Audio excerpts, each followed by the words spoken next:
Gimana Prof? Saya langsung atau? Silakan ya, langsung langsung. saja Romulun untuk Oke, memulai.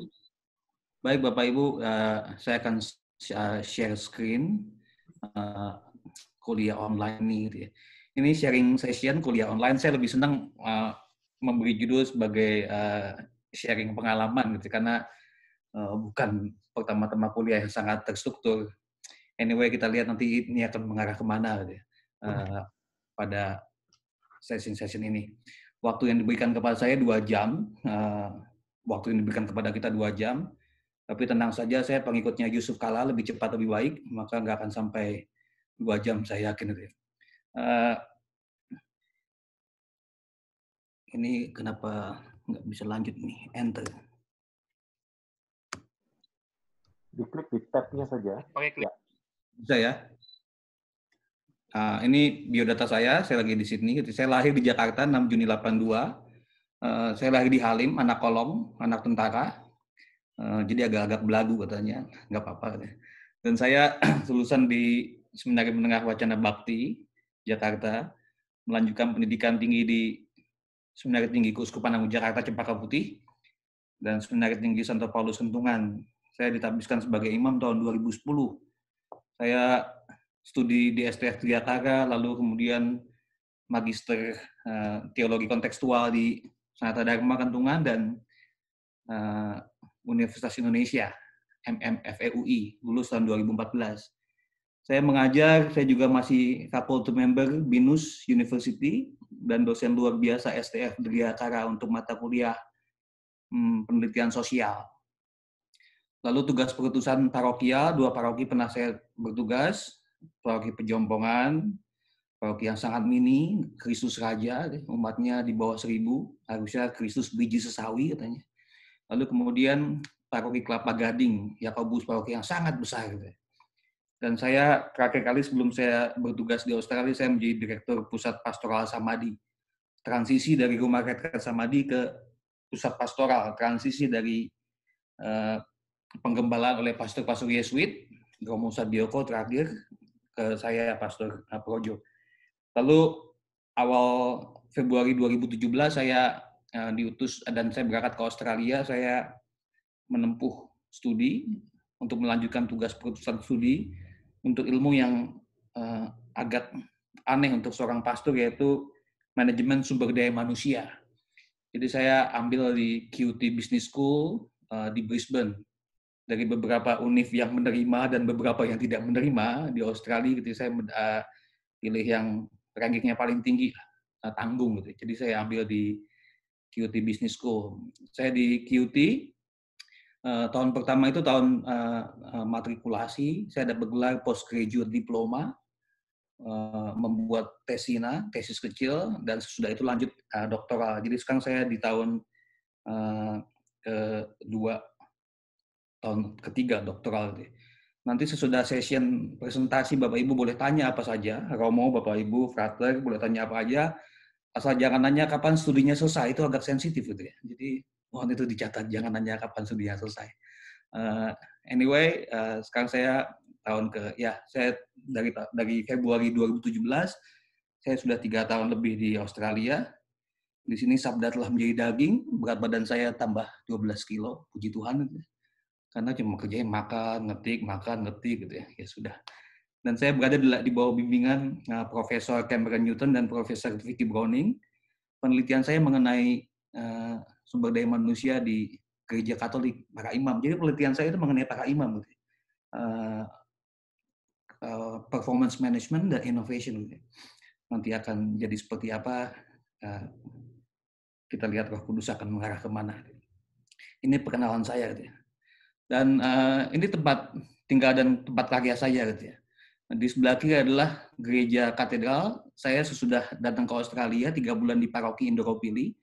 Prof. Adri tahu, kemudian Uskup Brisbane meminta saya tinggal bersama dengan dia, bersama dengan pastor katedral. Pastor katedralnya, jadi kalau lihat di sebelah kiri, ini ada Uskup, Mark Coleridge, ini pastor kepalanya, Dean, orang bule, ini orang Melbourne, ini orang Brisbane, pastor rekannya orang Nigeria, Odinaka, dan saya, namanya Priest and Residence. Jadi saya bukan hanya student, tapi juga diperbantukan sebagai temporary, sebenarnya supply priest lah, bukan staff, paid staff, tapi temporary staff gitu. Jadi di katedral itu City Church di pusat kota, misa itu setiap hari Senin sampai Jumat, setiap hari misa ada 4 kali. Ini waktu normal, outside of pandemic issue gitu ya. Jam 8, 10, 12.30 dan jam 5.10. Jam 8 untuk orang yang mau kerja, jam 10 untuk manula biasanya. Manula semuanya gitu ya. Bahkan Pastor Pauli Katedral mengatakan jam 10 kebanyakan tuh yang datang orang-orang yang agak sedikit tuli gitu ya. Lalu jam 12.30 untuk mereka yang break makan siang, dan jam 5.10 untuk mereka yang sudah selesai kerja gitu ya. Dan di antara itu, jam 10.30 sampai 11.30 ada pengakuan dosa, jam 1 sampai jam setengah 2 pengakuan dosa, jam setengah 5 sampai jam 5 ada pengakuan dosa. Jadi ada 4 misa, 3 kali pengakuan dosa, dan 1 kali benediction, Senin sampai Jumat. Sangat religius, dan sehari itu total yang kita dapatkan umat yang datang itu kurang lebih sekitar 100 sampai 200, itu bagus gitu ya. Tapi nggak banyak white Aussie, kebanyakan itu pendatang-pendatang. Karena Brisbane adalah di ujung Australia, di ujung timur, maka pendatangnya itu kebanyakan dari yang namanya Kepulauan Samoa dan Amerika Latin. Big number of their community. Gitu ya. Ini komunitas kami, gitu ya. Kami tinggal di Wisma Uskup, 4 orang kami tinggal di tempat ini. Jadi saya membantu katedral. Kadang-kadang setiap hari saya dapat 1 misa, ataupun setiap 2 hari sekali dapat misa, dan katedral punya 3 stasi. Jadi 1 Fortitude Valley, Kangaroo Point, East Brisbane, dan 1 yang namanya Villa Maria, ataupun yang namanya Panti Jompo Aged Care. Ini mengenai tempat tinggal saya. Jadi saya tinggal di sana. Oke, langsung ke konten. Saya beri judul adalah Wajah Gereja yang Berubah. Ini sebetulnya judul yang sangat sandar, karena gereja itu senantiasa berubah. Setiap saat, entah berubah menjadi sangat defensif, atau berubah menjadi sangat adaptif, gitu ya, atau berubah ya sungguh-sungguh inovatif. Nah, menghadapi situasi zaman yang berubah, dan perubahannya juga mengikuti namanya konteks, karena gereja senantiasa hadir dalam situasi zaman yang ada di sana. Gereja itu inkarnatoris, hadir dalam konteks tertentu. Ini belajar dari kisah gereja di Australia.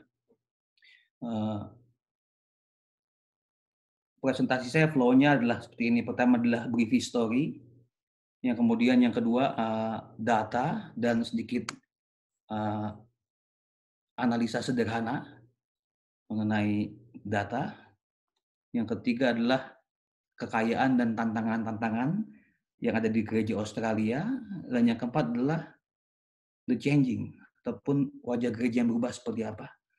Ini lambang KWI-nya Australia, ACBC, gampang mengingatnya, Australian Catholic Bishop Conference.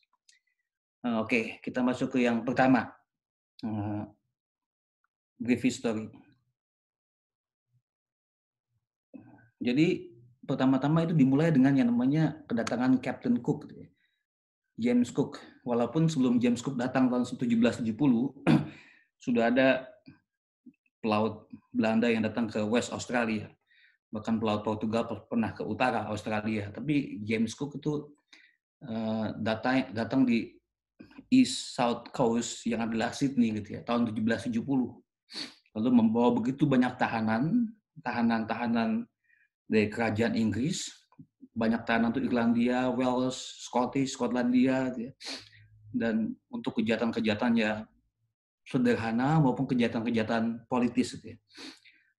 Di antara mereka juga ada pastor-pastor yang sebagai tahanan, sebagai konflik. Dan tahun 1880 tercatat record ada kedatangan pastor Katolik pertama bersama dengan para tawanan. Dan pastor ini kemungkinan dikatakan sudah merayakan misa secara personal ataupun kelompok-kelompok tertentu. Tahun 1803 ini misa publik pertama, dan penunjukan sebagai provinsi gerejawi tahun 1834. Indonesia ternyata lebih tua sedikit dibandingkan Australia, karena kalau kita melihat sejarah Keuskupan Agung Jakarta yang dulu saya mengajar para frater tahun rohani, itu 1807 dengan perfect apostoliknya.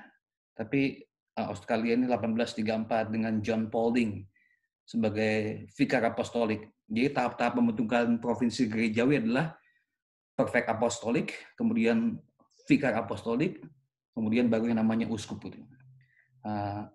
Gereja Indonesia sedikit lebih tua dibandingkan gereja Katolik di Australia. Lalu dari Sydney itu ada ekspansi gereja Katoliknya NSW itu Sydney ke Tasmania, pulau yang sangat indah di belakang. Bapak Ibu kalau mau liburan Tasmania sangat beautiful, sangat indah. Oh, jadi ngomongin jalan-jalan saya. Lalu kemudian Adelaide juga indah. Kalau Bapak Ibu senang anggur, ini begitu banyak yang namanya kebun anggur di surrounding Adelaide dan Melbourne. Lalu kemudian ke Queensland tempat saya. Keuskupan agung yang terbesar adalah Melbourne. Jumlah umatnya paling banyak karena Keuskupan Agung Sydney sudah dipecah-pecah kepada beberapa keuskupan. Jadi pertama adalah Melbourne, kedua Sydney, ketiga Brisbane tempat saya tinggal. Itu yang bisa kita lihat mengenai historinya. Ini adalah John Paulding, tampang uskup pertama. Agak seram tampangnya. Ini data. Keuskupan Agung Australia punya yang namanya 7 keuskupan agung dan 21 keuskupan. 7 keuskupan agung ini 5 merupakan keuskupan metropolit. Keuskupan metropolit artinya keuskupan yang punya keuskupan sufragan. Ada 2 keuskupan yang adalah keuskupan agung tapi nggak punya keuskupan bawahnya, yaitu Tasmania dan keuskupan Canberra. Canberra itu ibu kota, mereka berdua langsung di bawah Holy See, Tata Suci. Lalu ada namanya 5 non-geografis diocesan, seperti dikatakan ini yang saya katakan kita hampir nggak punya di Indonesia. Ada keuskupan Chaldean, Maronite, Melkite, dan Ukrainian. Lalu keuskupan militer kita punya, tapi mereka punya karena begitu kaya gereja di dunia, gereja Katolik, mereka punya keuskupan macam ini dan mereka menjalankan ritual-ritualnya sendiri, ritual gereja Katolik yang khas mereka, tapi mereka sudah dipersatukan dalam tahta suci. Gitu. Jadi ya contoh paling sederhana adalah imamnya menikah, begitu. Uskup yang enggak, ataupun yang bisa jadi uskup adalah mereka imam yang tidak menikah. Makanya agak sedikit ledekan. Kalau imam-imamnya serba salah. Gitu. Kalau ditanya, are you a married priest? Gitu. Apakah kamu imam yang menikah? Oh iya. Oh berarti kamu agak duniawi. Gitu. Apakah kamu tidak menikah? Oh iya saya nggak menikah. Oh berarti kamu mau jadi uskup ya, kamu ambisius. Gitu. Jadi serba salah juga mereka. Gitu. Ini situasinya seperti itu. Gitu. Ini kalau kita lihat, ini Australia ini, kalau bandingkan petanya, dari utara, dari ujung timur, Perth, ujung barat, ke Brisbane di ujung timur, gitu. Ini luasnya, wide-nya seluas Amerika. Tapi di tengah-tengahnya itu kosong, nggak ada apa-apanya. Kalau Amerika kan tengahnya bisa ditempati, Australia nggak bisa, gurun. Dan ini memiliki pantai yang terpanjang, dan 7 keuskupan, hanya 7 keuskupan ini mewakili yang namanya 8 state. Kita punya 8 state, hanya 1 state yang nggak ada keuskupan agung, yaitu Darwin. Darwin itu keuskupan, bukan keuskupan agung. Ini Tasmania di belakang, lalu kota-kotanya selalu di pesisir. Gitu ya. Perth ini kalau di sini ada Dr. Josh ini saya sudah kontak dia. Saya nanti minta Dr. Josh kalau dia mau komentar dalam kacamata sesepuh, karena Dr. Josh mengatakan dia itu sudah lama sekali di Perth. Gitu. Mungkin dari zaman Majapahit, makanya saya mau minta dia juga kalau nanti dia sudah join, gitu, saya sudah WhatsApp dia, silakan berikan komentar. Gitu. Katanya dia ikut belum mendirikan komunitas apa di Perth. Gitu.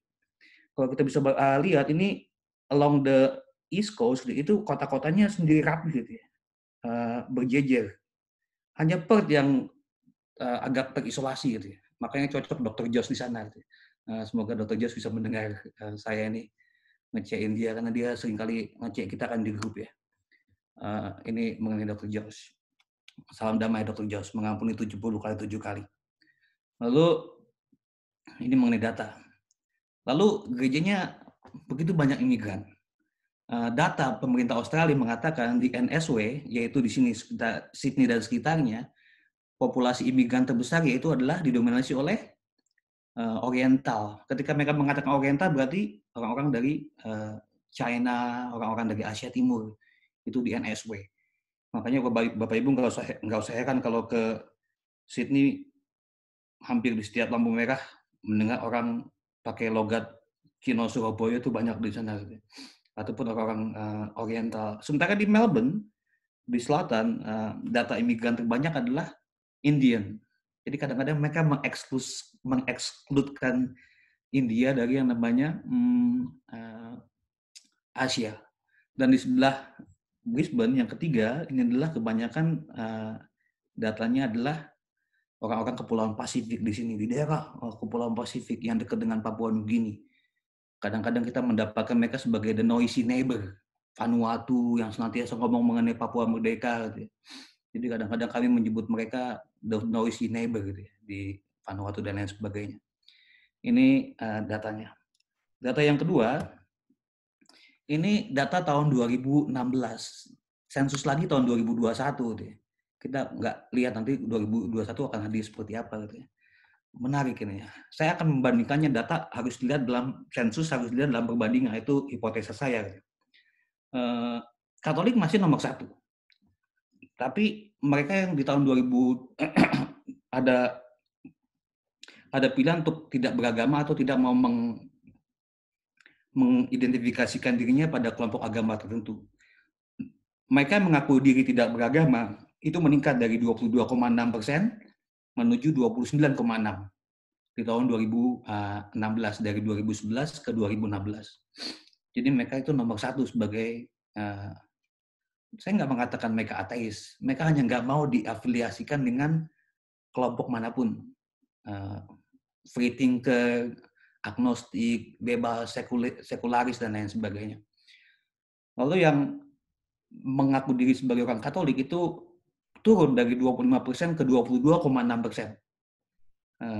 It's okay, itu ya. Masih seperempatnya, hampir seperempat orang Australia itu mengaku diri sebagai Katolik, dari White Irish, White Aussie, sampai immigrants yang sudah mendapatkan citizenship. Islam naik. Islam dari 2,2 sampai 2,6 naik. Walaupun ada yang namanya campaign di tahun 2016, tolong kamu harus mengaku diri beragama daripada kamu mengaku diri tidak beragama, sehingga Islamnya nggak naik. Ada campaign begitu. Ada anti-Islam juga masih banyak gitu ya, di Australia gitu ya. Dan mereka itu naiknya itu juga didukung oleh yang namanya imigran-imigran dari Timur Tengah ketika perang berkecamuk di Syria dan lain sebagainya. Dan kalau kita melihat kekristenan untuk semua denominasi, itu tahun 1966 yang mengaku diri Kristen, all denomination itu 88%. Lalu kemudian tahun 2011, typo, 2011 itu masih 1991 ini salah ketik. 1991 itu 74%. 66 ke 91 itu sekitar berapa belah puluh tahun itu turun. Tahun 2016 itu tinggal 59,4%. Ini datanya. Ini mereka yang mengaku diri beragama dan tidak beragama. Lihat usianya, mereka yang mengaku diri tidak beragama ini dalam masa-masa usia generasi Y, milenial, Z gitu ya. Antara yang paling tinggi adalah generasi umur 30-an, hampir 30-an gitu ya. Sementara yang mengaku diri paling Katolik itu paling banyak di angka usia 45 tahun. Dan mereka itu masih terus Katolik sampai usia sekitar 15 ketika mereka menyelesaikan sekolah. Gitu. Sudah itu langsung bebas. Gitu. Ini usianya. Jadi usianya seperti ini. Jadi ada afiliasi agama dan usia.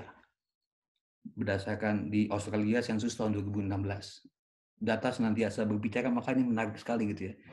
Pendidikan Katolik masih sangat kuat di sini, makanya masih banyak yang jadi Katolik di umur-umur 10 gitu ya.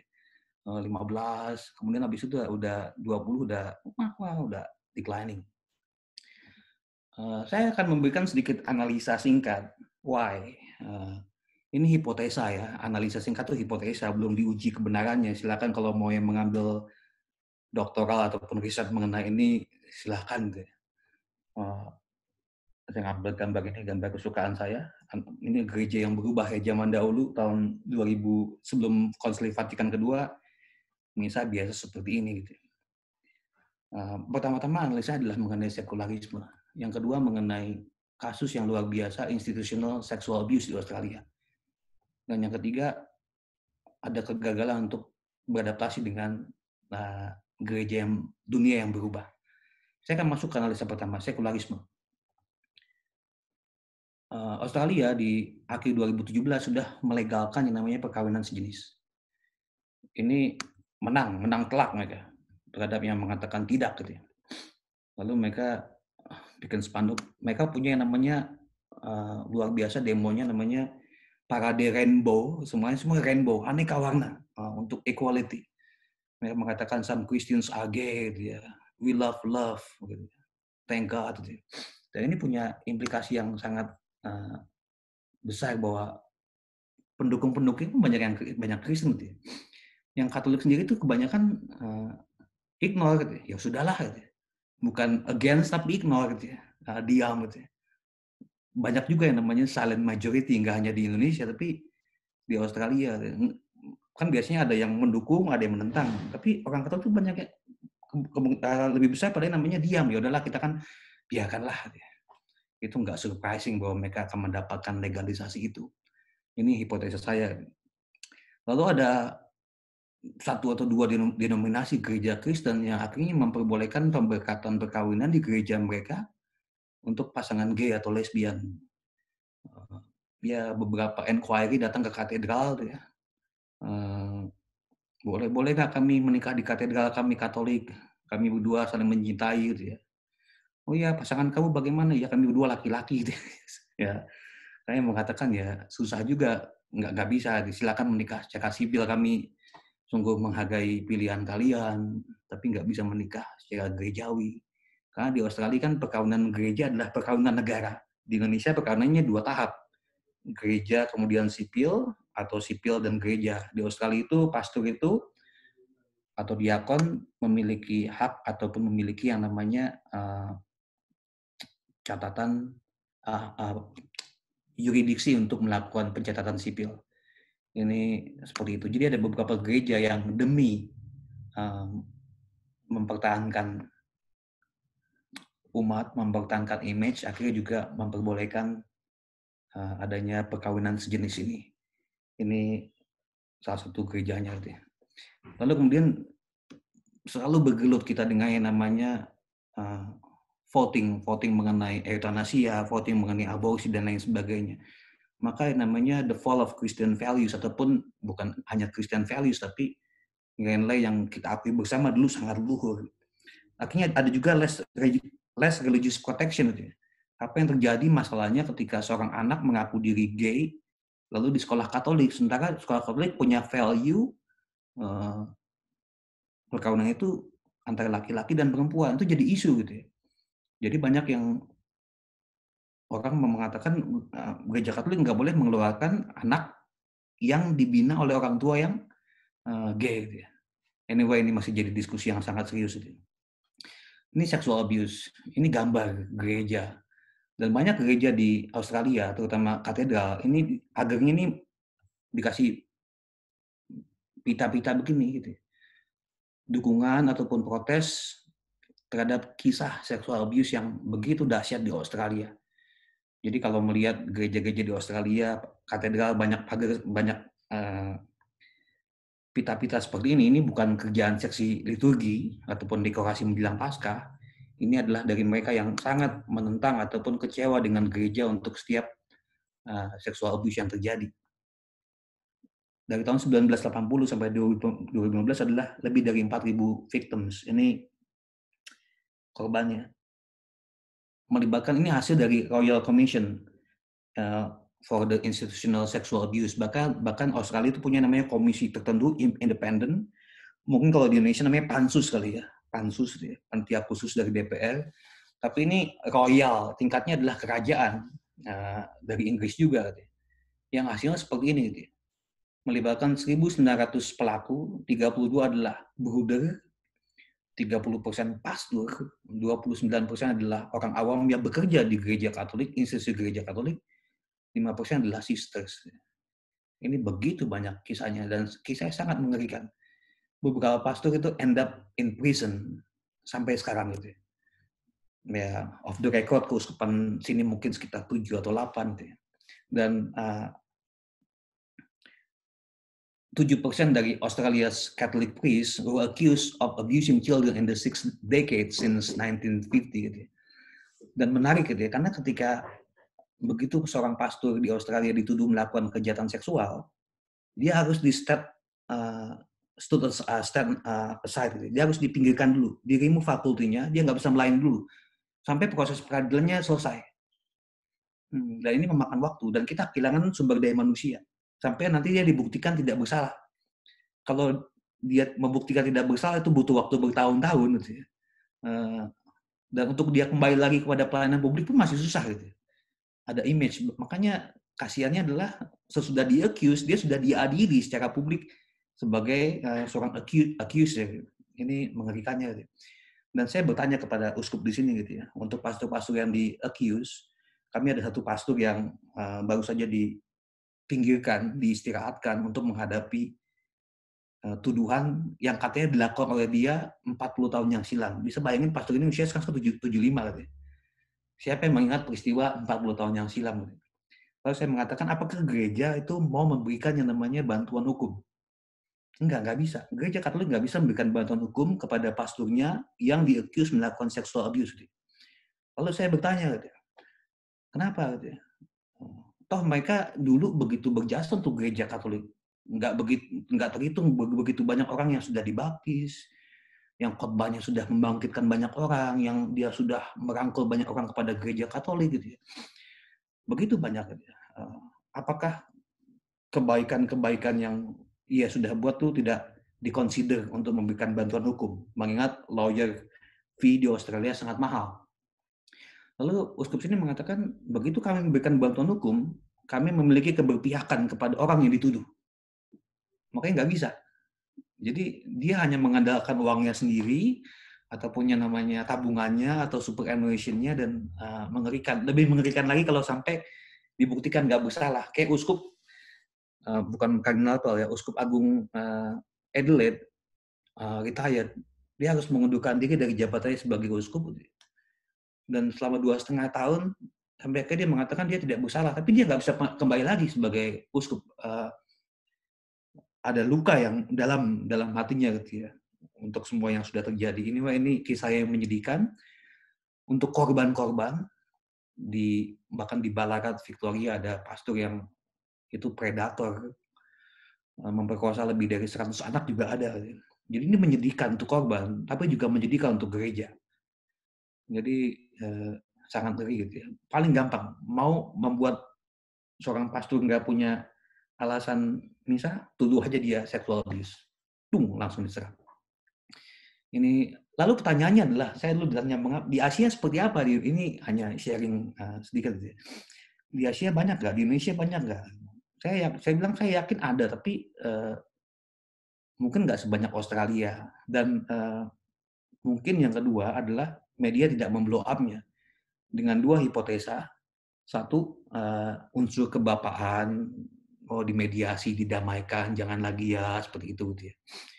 Yang kedua mungkin, ini hipotesa saya gitu ya, kultur pengakuan terhadap equality di Australia itu kan kuat gitu ya.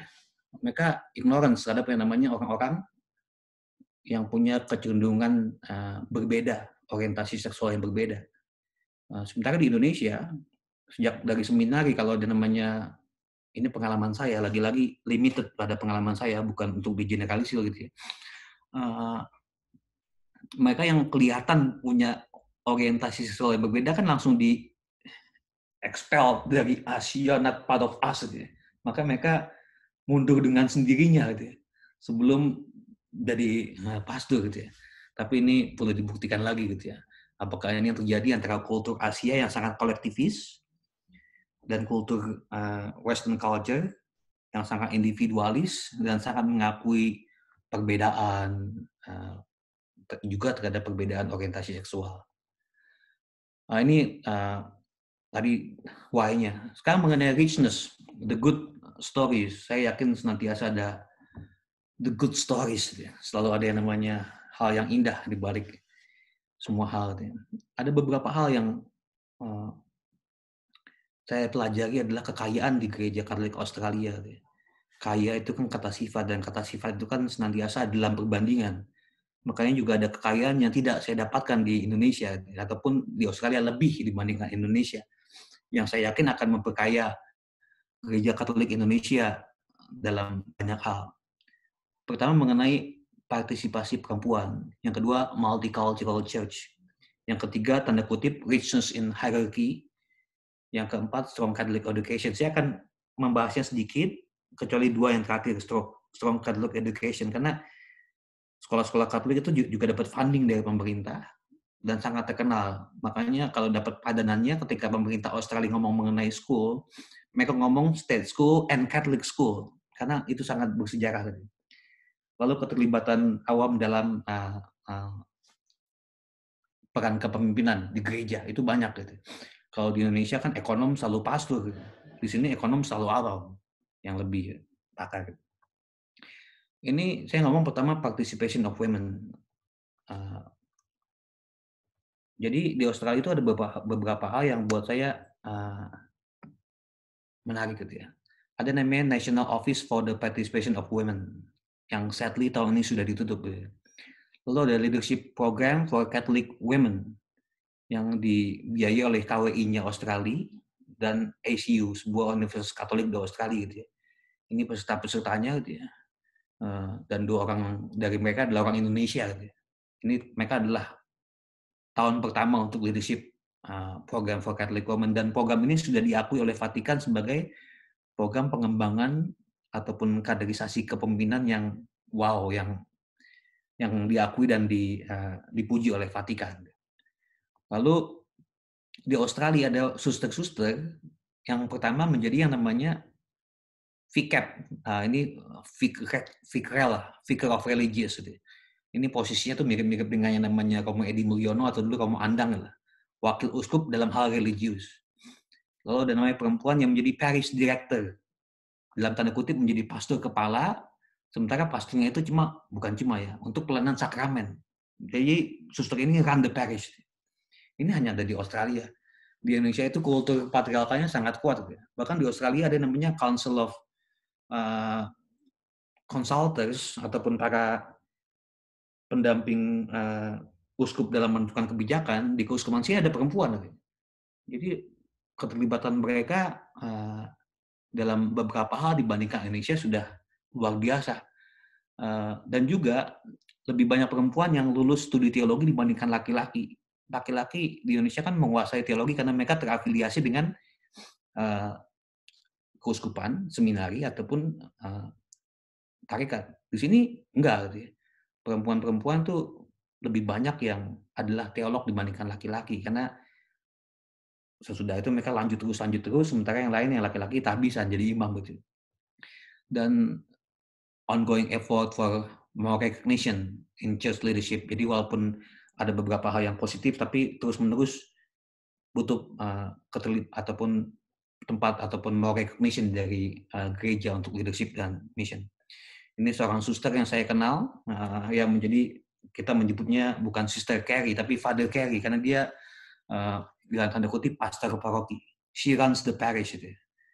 Walaupun yang misa nggak bisa dia. Gitu. Ini menarik di Australia. Ini multicultural community. Australia sangat multicultural. Gitu. Banyak orang juga kadang-kadang nggak bisa bahasa Inggris. Buat saya sih nekat sekali datang ke Australia, English speaking country, tapi nggak bisa bahasa Inggris. Gitu. Dan setiap ada ratusan ethnic based community dalam direktori yang kita punya, komunitas Kroasia, komunitas Hungaria, komunitas Indonesia, komunitas bukan Filipina, Filipina gabung yang lain, komunitas Iran, Irak, komunitas Samoan dan lain sebagainya. Dan setiap komunitas itu punya chaplain, punya pastornya sendiri, dan mereka bisa dalam bahasanya sendiri. Gitu. Ini keuntungan juga karena mereka ada gathering kesatuan gitu ya. Tanah kita berada di tanah Australia tapi hati kita masih Indonesia gitu ya. kebanyakan ada juga yang namanya orang-orang yang migrasi permanent residence di sana gitu ya, masih ingin meneruskan tradisi Indonesia di sana gitu. Kadang-kadang saya datang ke chaplain ke acara mereka di setiap minggu pertama, kadang-kadang gitu ya. Bukan pas misa, tapi sudah misa minggu pertama ada makan-makan Indonesia. Itu yang hiburan gitu. Tapi jarang sekali di Australia namanya misa inkulturasi hanya satu kultur. Setiap tahun di setiap keuskupan ada namanya multicultural mass. Misalnya itu sekitar almost 2 hours itu. Semuanya setiap komunitas di sebelah ini komunitas Korea, maaf tadi lewatan di sini sebelah kanan ini komunitas Korea, ini komunitas Samoan gitu ya. Di Brisbane gitu ya. Biasanya di Agustus mereka ada namanya multicultural mass, begitu indah pengakuan terhadap yang namanya multicultural community. Ini juga situasinya. Lalu kemudian kekayaan lain di gereja Katolik di Australia adalah yang namanya kita punya namanya di Indonesia kita nggak punya namanya permanen diakon. Di Australia ada permanen diakon permanen, bukan pro diakon ya Bapak Ibu ya. Pro diakon kan bahasanya adalah communion minister, hanya membagi komuni. Tapi di sini ada namanya diakon, orang-orang yang menikah dan ditabiskan sebagai diakon, foto sebelah kiri Bapak Ibu. Itu ada ayam berkokok saya dengar. Lalu kemudian permanen diakon ini buat bisa memberikan ataupun menjadi pelayan dua sakramen, baptis dan perkawinan. Memberikan sakramen baptis dan menjadi saksi peneguh perkawinan. Ini ada. Dan di Australia ada namanya uskup auxiliar. Uskup pembantu, karena ada pastor paroki dan pastor pembantu. Atau di Australia masih pakai namanya pastor assistant, bukan pastor rekan. Lalu kemudian ada namanya uskup auxiliar, uskup pembantu. Di Indonesia itu dalam sejarah cuma satu uskup pembantu. Nanti Romo Roy mungkin bisa mengklarifikasi apakah betul di Indonesia hanya ada satu uskup auxiliar gitu ya, dalam sejarah. Lalu kita juga punya namanya Ordinariate of Our Lady of the Southern Cross. Inilah orang-orang yang dulu adalah Anglikan, mau digabungkan dalam gereja Katolik, dan kemudian mereka masih bisa mempertahankan kekayaan ritual Anglikan mereka. Dan pastor-pastor yang menikah. Pastor-pastor yang menikah, dan ini diangkat langsung oleh paus pimpinannya. Ini adalah dibuat oleh yang namanya dekret dari dari Paus Benedictus ke-16 untuk pengakuan mereka orang-orang bekas Anglikan, Anglo-Saxon culture yang mau jadi Katolik. Paling nggak ada 3 negara yang sudah dapat: Amerika Serikat, UK, dan Australia. Ini yang menarik. Bukan hanya itu, di Australia sendiri, di keuskupan kami, itu ada 5 pastor yang menikah. 5 pastor gereja Katolik, misa di gereja Katolik, karena mereka itu dulu sebelum jadi pastor Katolik sudah pastor di gereja lain. Sudah pastor di gereja Uniting Church, sudah pastor di gereja Episcopal Church. Kalau mereka jadi Katolik dengan dispensasi dari pimpinan tertinggi, mereka sudah hidup dengan istrinya sebagai pastor paroki. Itu ada sekitar 7. Tentu saja pasti kalau ada punya pastor yang menikah ini kita nggak bisa memberikan pastor rekan. Nanti pastor rekannya salah masuk kamar, repot kalau malam. Jadi biasanya dia tinggal sendiri di pastoran bersama dengan keluarganya. Ini ada gitu. Ini jadi isu sepertinya itu nggak mungkin terjadi di Indonesia gitu ya. Nggak mungkin terjadi di Indonesia gitu. Itu bisa Perang Dunia Kedua. Kita bisa bayangin yang namanya pendeta terkenal Kristen, misalnya maaf saya sebut nama Gilbert Lemondong gitu ya. Tiba-tiba mau jadi Katolik gitu ya, dan mau jadi pastor Katolik, diterima dengan keluarganya, ditempatkan ke sebuah paroki gitu ya. Wow, gempa bumi gitu ya di Indonesia. Ini terjadi. Tapi inilah kekayaan gereja.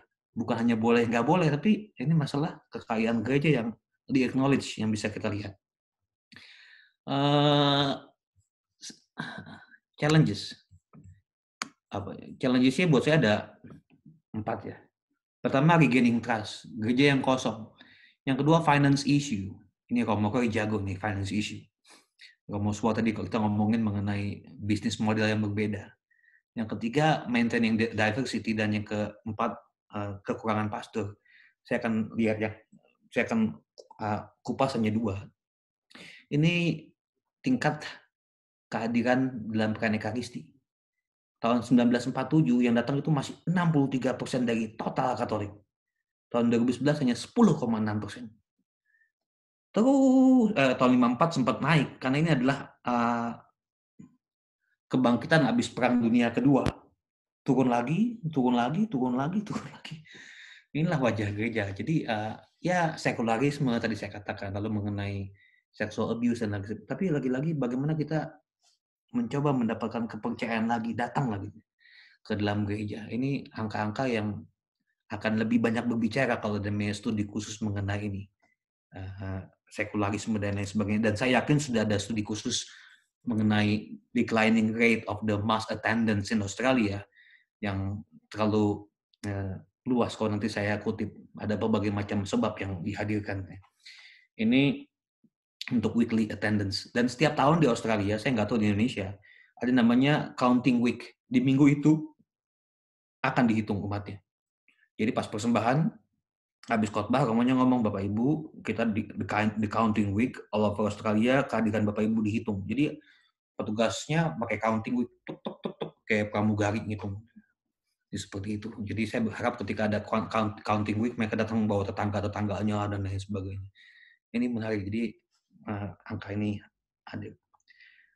Imam, ini saya nggak mendapatkan data yang agak lama yang baru ini, karena harus bayar, saya nggak mau bayar.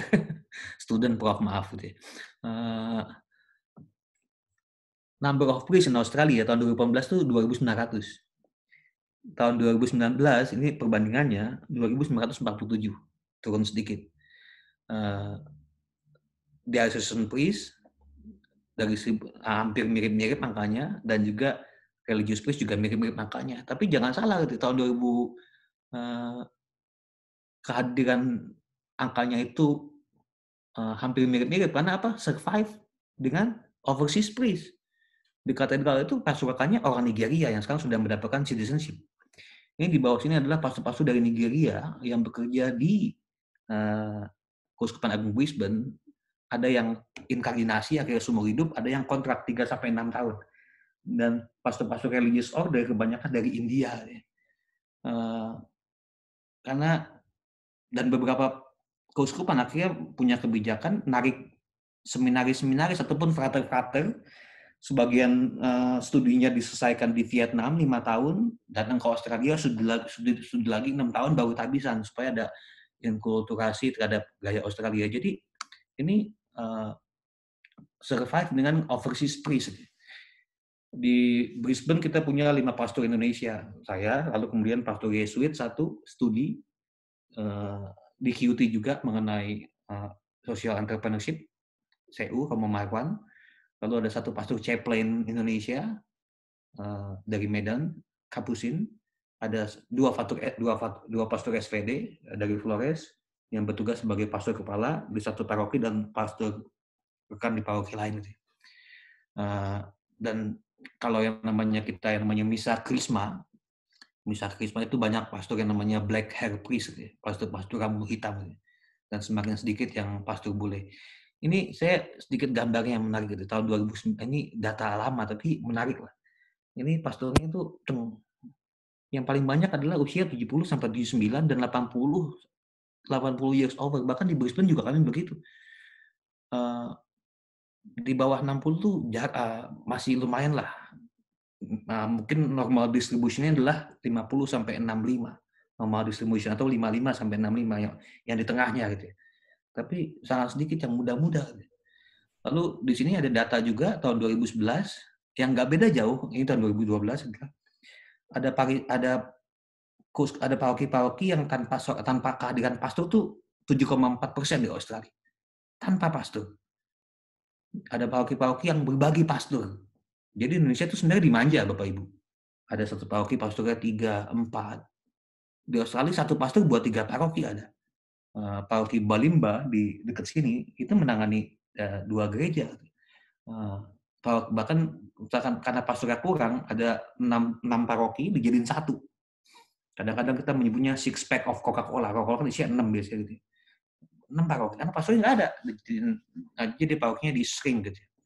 Jadi di sekitar city dan sekitarnya paroki itu banyak yang mengerucut di daerah suburb, di daerah-daerah luar, ada yang berkembang gitu. Lalu kemudian ini recent issue ya. Ini Kardinal Pell yang menghabiskan waktu 400 hari di penjara, lebih dari 400 hari, karena dituduh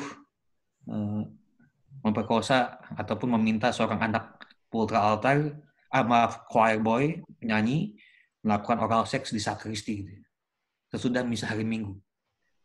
Di pengadilan pertama dia kalah, semua juri mengatakan dia bersalah untuk sesuatu yang sebenarnya agak sangat nggak mungkin. Jadi katanya kejadiannya adalah sesudah dia misa Minggu, dia ada choir boy itu mencuri anggur, lalu Pell ketemu, lalu memaksa anak itu melakukan memperkosa anak itu.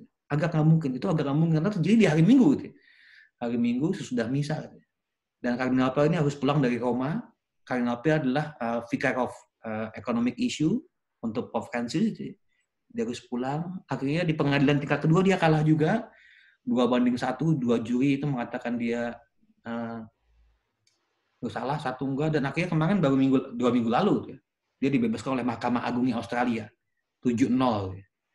Bukan dinyatakan nggak bersalah, tapi dinyatakan bahwa beyond reasonable doubt.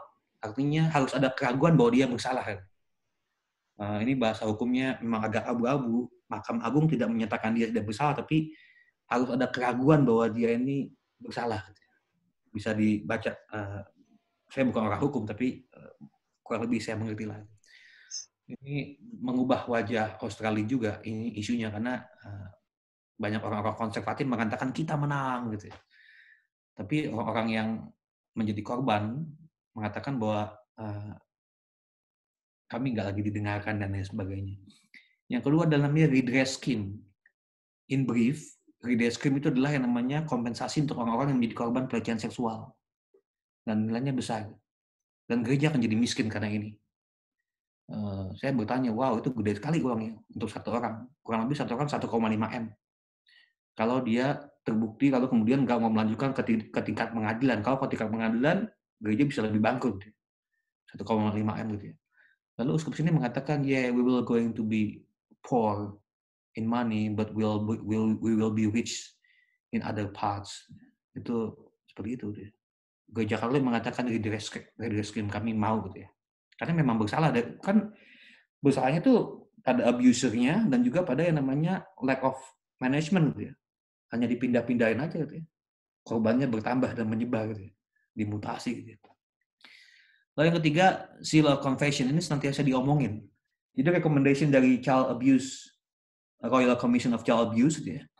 Itu ada namanya pastor tuh mesti membuka rahasia pengakuan kalau itu berhubungan dengan yang namanya pengakuan bahwa dia sudah melakukan abuse anak kecil. Wow, ini perang banget dengan yang namanya pemerintah. Akhirnya Gereja Katolik mengatakan enggak bisa, ini kami juga mau, ini hak kami juga mau memproteksi diri kami akan menjaga yang namanya seal of confession. Tapi para penentang dan para haters mengatakan Gereja Katolik harus membuka. Karena dulu ada yang mengatakan, saya melakukan abuse dia di gereja kata, lalu kemudian saya ngaku dosa ke pasturnya. Pasturnya mengatakan, ya udah jangan dilakukan lagi 10 kali salam Maria. Bahas. Only that gitu ya. Lalu tetap aja akhirnya mengatakan kita nggak bisa membuka gitu ya. Sampai kapanpun kami nggak akan membuka namanya seal of confession gitu ya. Gereja Katolik. Tensinya begitu besar. Dan menjadi isu di gereja-gereja seperti katedral kami, yang adalah gereja City Church, banyak orang pengakuan dosa. Jadi kami sangat hati-hati ketika yang namanya ada orang ngaku dosa, kontennya adalah melakukan abuse. Kami takut ini adalah wartawan.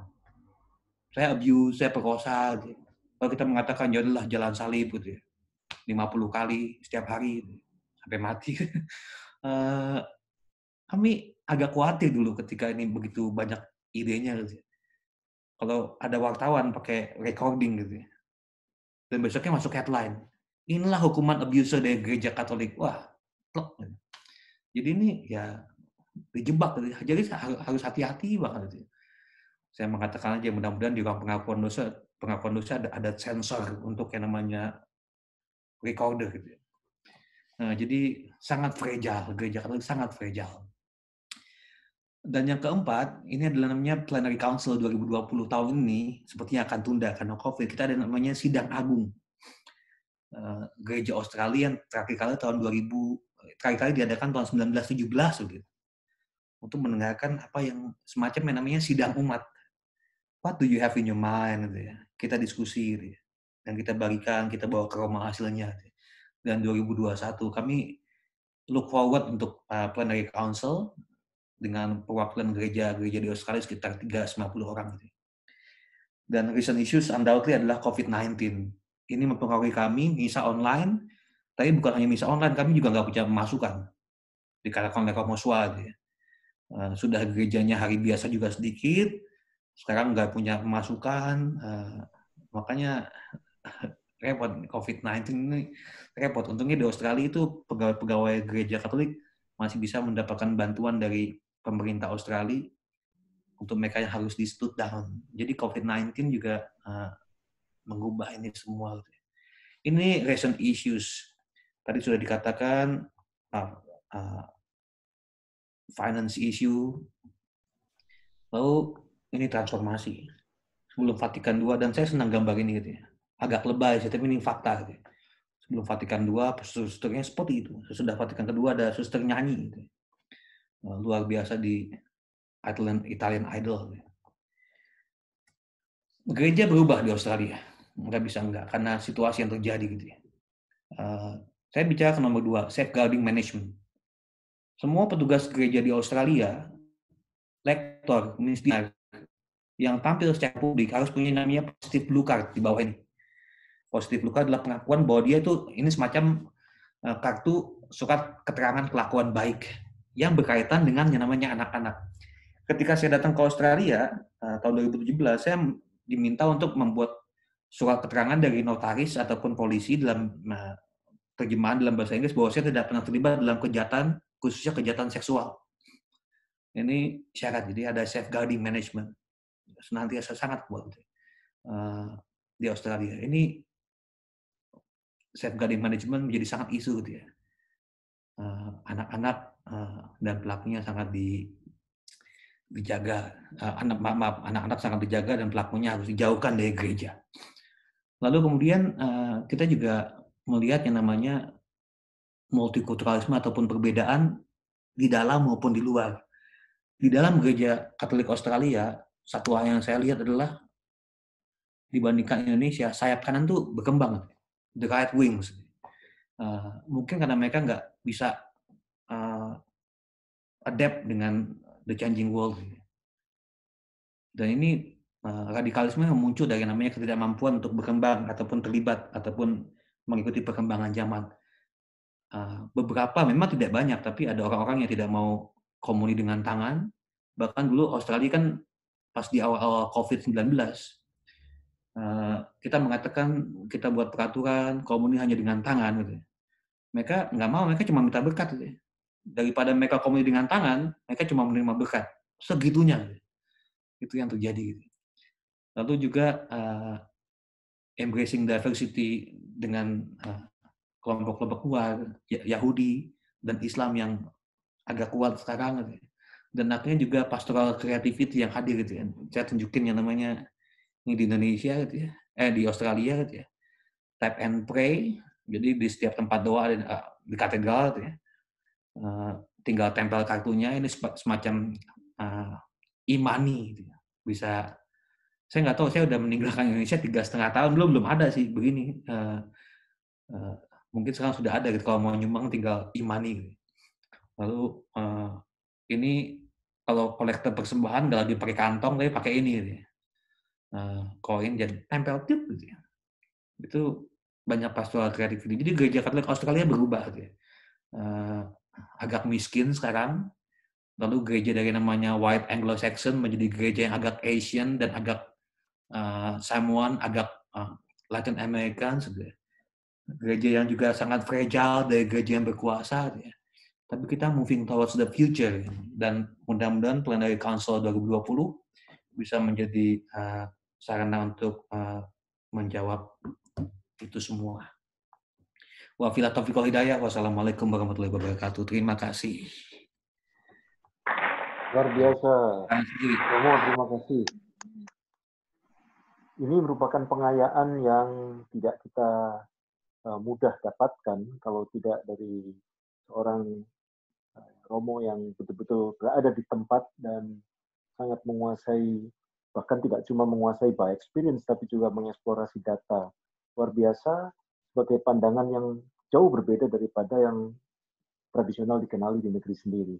Baik, Bapak Ibu, tampaknya kali ini tidak cukup aktif dengan pertanyaan yang dituliskan pada ruang chat, maka saya undang Bapak Ibu untuk berkenan menggunakan fitur angkat tangan.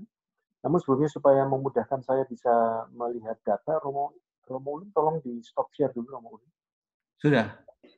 Ya, saya undang Bapak atau Ibu yang menggunakan identitas iPhone. Ya, Silakan. saya Romo. Ya, Dr. Teddy, saya Mulyadi. Kameranya. Pak Reni ya? Saya Mulyadi. Oh, Pak Mulyadi. Aduh, ya baik. Silakan Pak Mulyadi. Ya, itu tadi jumlah data.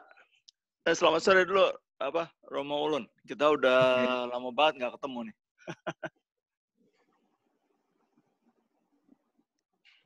Suara saya terdengar jelas nggak? Ini Pak Mulyadi. Pak Mulyadi, silakan. Kedengeran? Oke. Pertanyaannya gini, kan tadi ada data church attendance. Tinggal berapa persen itu untuk Katolik? Berapa persen Romo tadi? Di tahun di tahun data church attendance tahun 2011 itu cuma 10,6%, tahun 2006 13,8%. Jadi in 5 years turun dari 13,8 ke 10,6. Iya. Tapi populasinya meningkat, enggak? Populasi jumlah umatnya? Iya. Populasi jumlah umatnya dari 5,1 ke 5,4, Pak. Oh, iya. Enggak, pertanyaan saya gini. Apakah fenomena yang sama juga terjadi di gereja-gereja non-Katolik? Romo tahu nggak? Di sini ada yang namanya Head of Churches Meeting, uskup ketemu dengan pemimpin gereja-gereja lain, dan mereka mengeluhkan hal yang sama. Bahkan di Brisbane, di namanya Presbyterian Church, orang-orang non-Katolik, orang-orang Kristen non-Katolik Indonesia, misalnya kebaktiannya di sana. Jadi orang-orang Kristen-Kristen yang datang ke Brisbane, kebanyakan kebaktian di Presbyterian Church. Karena buat mereka bukan Anglikan, mereka bukan jajahan Inggris, Uniting Church agak-agak gimana, mereka gabung ke Presbyterian Church. Bahkan ketika saya dulu hadir ke sana, memberi speech Paskah, pendetanya bilang kalau nggak ada umat Indonesia kami bangkrut. Jadi itu sama, buat saya fenomenanya sama gitu ya. Ada perkembangan sedikit yang meningkat, bertambah itu adalah Hillsong. Iya, Hillsong. Gerejanya bertambah dari 1 ke 2. Dari pertama cuma di kota, kemudian nambah di suburb juga ada. Ya, karena Hillsong tuh sangat-sangat kekinian ya. Tidak menekankan ibadah, tapi menekankan nyanyi-nyanyian. Ya, gereja Kristen ya kalau dilihat dua mainstream ya, gereja Kristen dari Belanda atau gereja Kristen dari Amerika. Beda. Gereja Kristen Belanda kan mirip-mirip Katolik. Ada organ pipa, liturgos. Gereja evangelis dari Amerika ya ada sound system, ada layar gede, ada band. Gitu ya. Ini tergantung mereka streamnya dari mana. Tapi ya Indonesia seperti itu, Pak. Oke, Pak. Ya, terima kasih Romo Ulun. Ya. Baik, terima kasih Pak Mulyadi. Saya undang sekarang Dr. Jos, partner utama untuk pembicaraan Australia ini. Silakan Dr. Jos.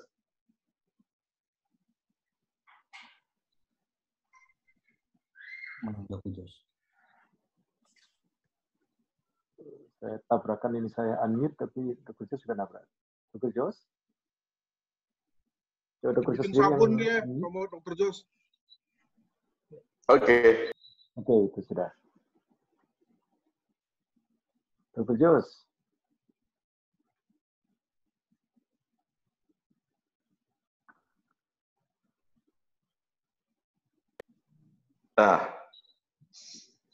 Selamat sore, terima kasih Dr. Teddy. Selamat sore semua. Selamat sore. Selamat sore, Dr. Jos. Oke, tadi mengkoreksi Romo saya di sana bukan Jawa Majapahit. Jadi saya di sana mulai tahun 80-an, 81. Gitu. Jadi saya mengikuti bergabung dengan Rukmariwa pertama. Rukmariwa itu adalah sebuah komunitas Indonesia di Western Australia. Nah, kemudian kami mencoba untuk mendatangkan seorang Catholic chaplain di Perth, yaitu Pastor Budi Triyono. Mungkin Romo Is kenal ya dari Keuskupan Purwokerto pada zaman tersebut. Nah, kemudian kami saling mempengaruhi karena apa namanya di Perth itu Gereja Katolik Indonesia itu kok dikelola seperti sebuah gereja Protestan. Jadi wali gerejanya itu orang Indonesia semua, sedangkan romonya itu hanya selebran aja, mas selebran. Sedangkan Romo Budi ini adalah seorang romo yang sangat konvensional di Indonesia, sehingga jadi banyak bentrokan gitu. Nah, karena waktu itu saya banyak berkenalan secara pribadi dengan Romo Budi, saling mempengaruhi, sehingga saya lebih ke pro Romo Budi daripada society di sana. Nah, yang mau saya masukkan, yang mau saya kemukakan adalah masyarakat Indonesia di Western Australia sangat-sangat aktif sekali, melebihi komunitas lokal saya. Saya berada di lokal di Queen's Park. Saya juga acolyte itu petugas pemberi komuni dan petugas pembersih altar dan gereja di paroki saya. Nah, di paroki saya itu sangat didominasi oleh orang-orang Irlandia, sehingga kita merayakan hari-hari besar Irlandia, gitu. Nah, saya kira fenomena ini banyak sekali ditemui oleh para etnik community di Perth ataupun di Western Australia. Gitu, Mo. Yang saya mau maksudkan sekarang ini adalah yang berubah itu adalah usia mereka-mereka yang aktif di gereja, Mo. Kalau di Perth karena didominasi oleh orang-orang, statistik terbesar sekarang ini di Filipina, Romo. Masyarakat Filipina. Sehingga kita nggak merasakan experience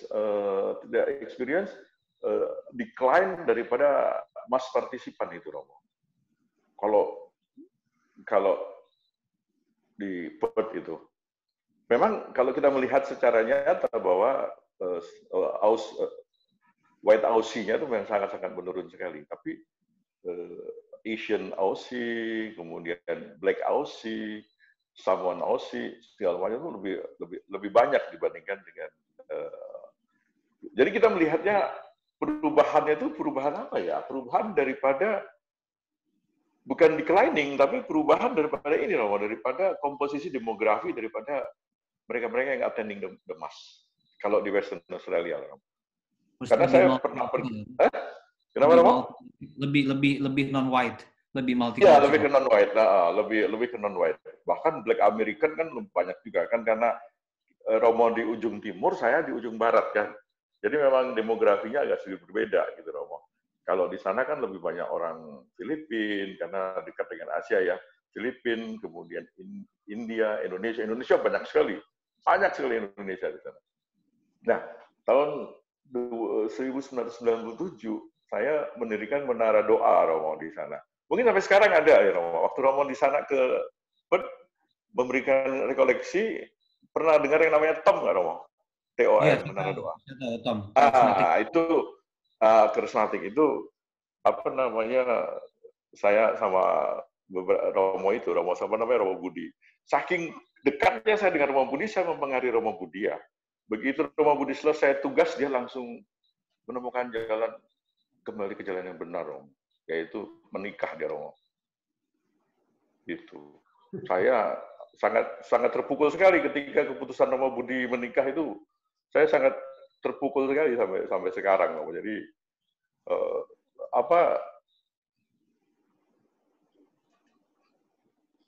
perubahannya seperti itu. Jadi saya sangat emosional sekali kalau ya Romo Budi. Kira-kira begitu, Romo. Jadi saya kira komentar saya dengan perubahan begitu, Romo. Terima kasih, Romo. Mengenai wajah gereja, mengenai mass attendance lebih pada non-white. Terima kasih, Dr. Jos. Baik. Terima kasih, Dr. Jos. Semoga kesusahannya sudah berlalu dengan semangat baru. Tapi luar biasa kita bisa merasakan kesedihan Dr. Jos. Saya undang sekarang Ibu Velita. Ibu Velita, silakan. Iya, terima kasih. Halo, selamat sore Romo Ulun. Oke. Oh ya, baik Romo. Saya penasaran Romo. Jadi ketika saya berbincang dengan teman saya di Adelaide, mereka bilang bahwa anak muda di sana itu lebih ke right wing ya, pro misa yang sebelum Vatikan kedua. Ya. Menurut mereka misa tipe seperti itu adalah misa yang bisa melawan sekularisme. Apakah itu terjadi juga di paroki Romo yang sekarang?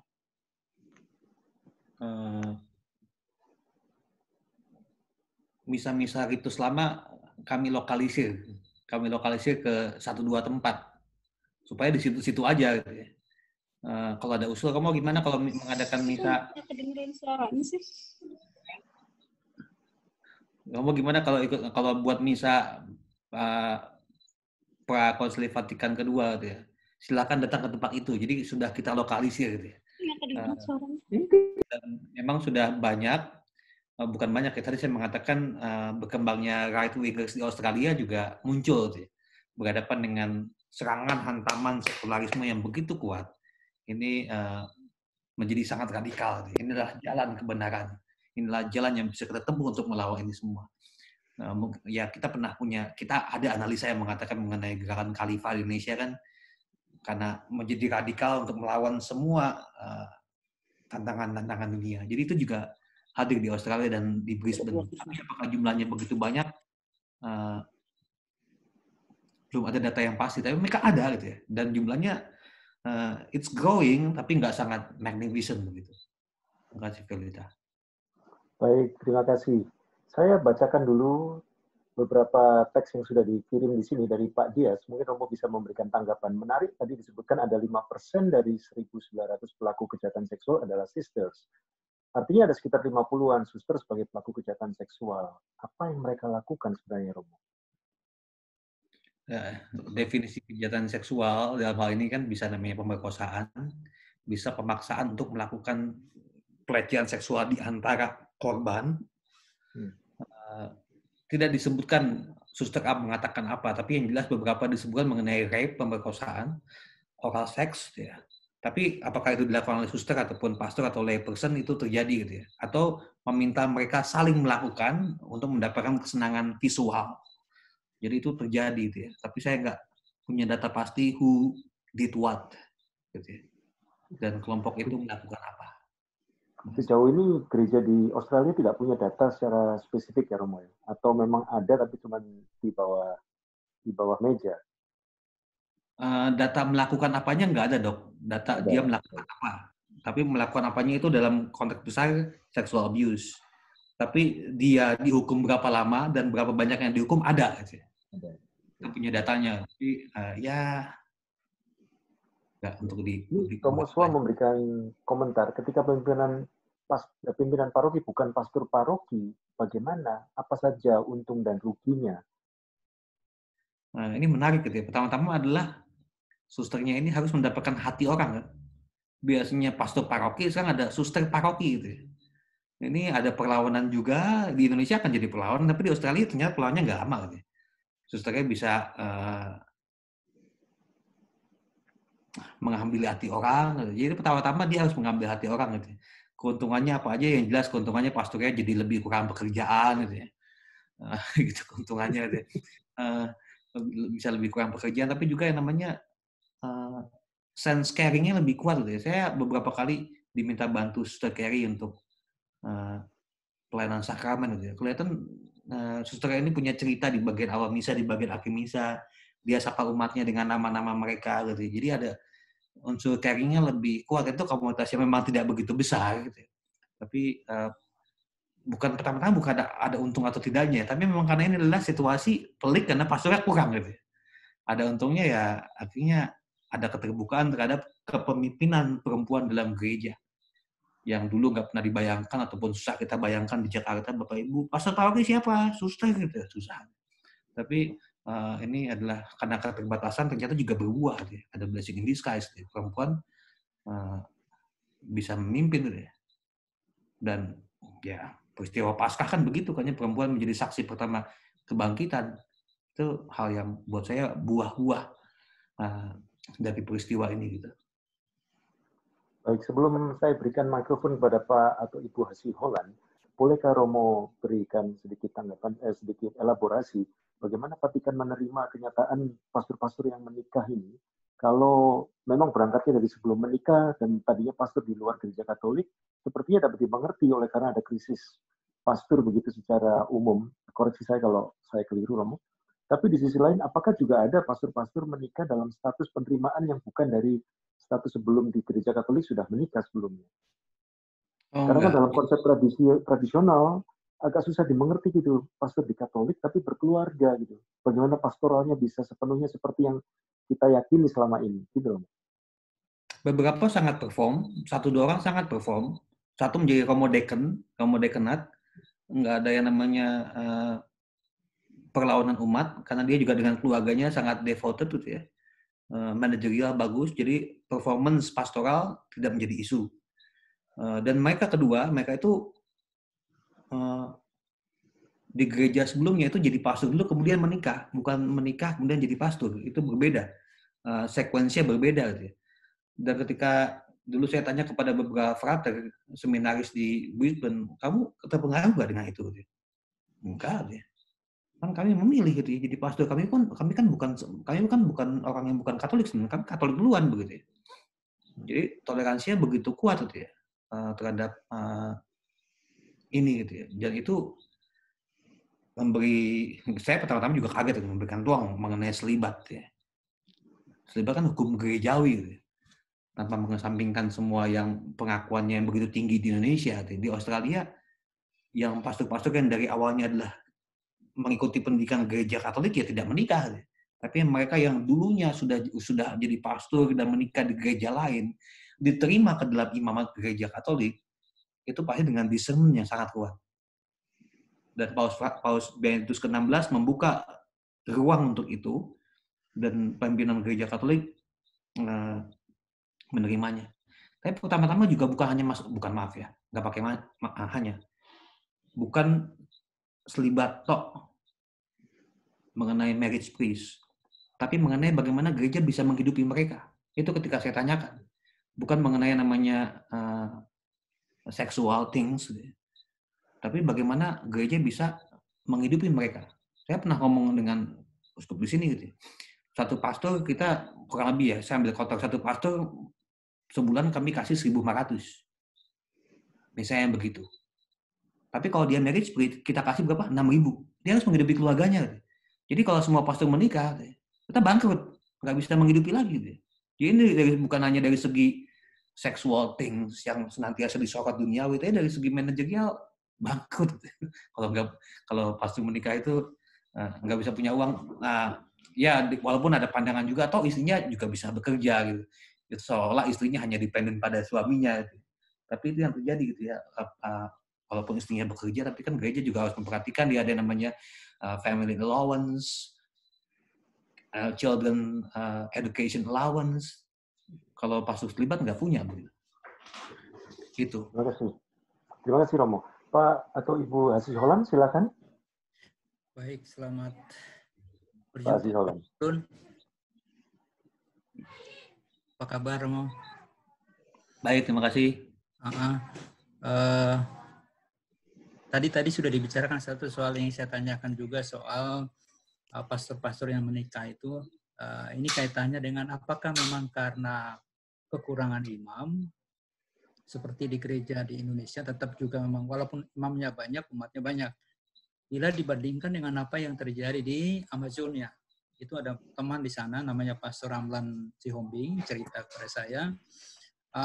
Awam-awam yang ditabiskan menjadi diakon permanen itu adalah memang sudah menyelidiki penyelidikan yang sangat ketat. Sehingga kemarin ada usulan mengenai pastor-pastor, pria-pria yang beristri boleh ditabiskan menjadi imam di Amazon itu sebetulnya masih dalam konteks melihat situasi yang memang sangat sulit di Amazon untuk mendapatkan imam pribumi gitu ya, dan juga karena situasi yang sulit. Itu yang pertama. Artinya konteks Australia seperti apa? Apakah memang karena kekurangan imam atau karena begitu banyaknya pelayanan yang dibutuhkan oleh umat Katolik di Australia? Yang kedua, minggu lalu kami menulis di majalah Hidup yang akan terbit besok itu adalah mengenai kardinal yang kemudian dinyatakan bebas gitu ya. Saya kasih judul di majalah Hidup itu Kardinal Pell bebas gitu ya, tidak dinyatakan tapi bebas gitu ya. Dengan terjemahan tadi itu, jadi seolah-olah juga Mahkamah Agung itu tidak, kalau di dalam hukum kan ada bebas bersyarat gitu ya. Artinya bebasnya kardinal ini tidak murni dalam arti sepertinya Mahkamah Agung juga mengetahui bahwa ada yang kardinal ini melakukan satu kesalahan begitu ya, walaupun agak mungkin sumir dibuktikan gitu ya. Nah, pertanyaan saya adalah apa reaksi konferensi wali gereja Australia terhadap Bapak kardinal ini yang notabene mestinya kita bela dalam arti kalau memang dia tidak bersalah, tapi kalau bersalah tentu saja harus juga kita perbuatannya tidak bisa kita benarkan apapun itu gitu. Nah, bagaimana reaksi gereja Australia? Bagaimana reaksi umat di Australia terhadap kasus yang ini sangat besar karena beliau adalah salah satu penasihat Paus Fransiskus yang saya kira ini adalah sesuatu yang apakah ini fenomena gunung es atau karena apa begitu ya? Apakah karena keterbukaan segala hal sehingga sekarang romo-romo, uskup bahkan kardinal pun mesti berhati-hati dalam segala tindak tanduknya. Itu yang ingin situasinya seperti apa ketika putusan Mahkamah Agung itu keluar lalu kemudian saya ini ingin apakah kardinal ini juga akan nanti masih berkarya sebagai kardinal atau bagaimana Romo di Australia? Terima kasih Pak Siolan. Yang pertama, imam menikah di Australia nggak banyak ya. Di keuskupan kami ada sekitar 5-7. 3 retire gitu ya. Saya nggak bisa bicara mengenai keuskupan lain. Apakah mereka karena ada kekurangan imam? Kekurangan imam iya, pasti. Karena kita harus mendatangkan dari overseas priest. Tapi yang paling memperbolehkan mereka dari gereja lain datang ke gereja Katolik, saya lebih melihatnya, hipotesa saya, bisa keliru, adalah yang namanya nuansa ekumenisme dan bringing back them to the Catholic Church. Gitu. Karena ketika pastor gereja Anglikan jadi Katolik, dia tuh bawa domba-dombanya. Bukan hanya dombanya, kandangnya, segala macam, bola-bolanya digowo gereja Katolik. Jadi namanya reunifikasi. Gitu. Silakanlah kalau pendeta Kristen Indonesia mau jadi pastor Katolik tapi bawa bola-bolanya 2.000 ya nggak apa-apa gitu ya. Di satu sisi. Jadi bahasanya ada nuansa reunifikasi.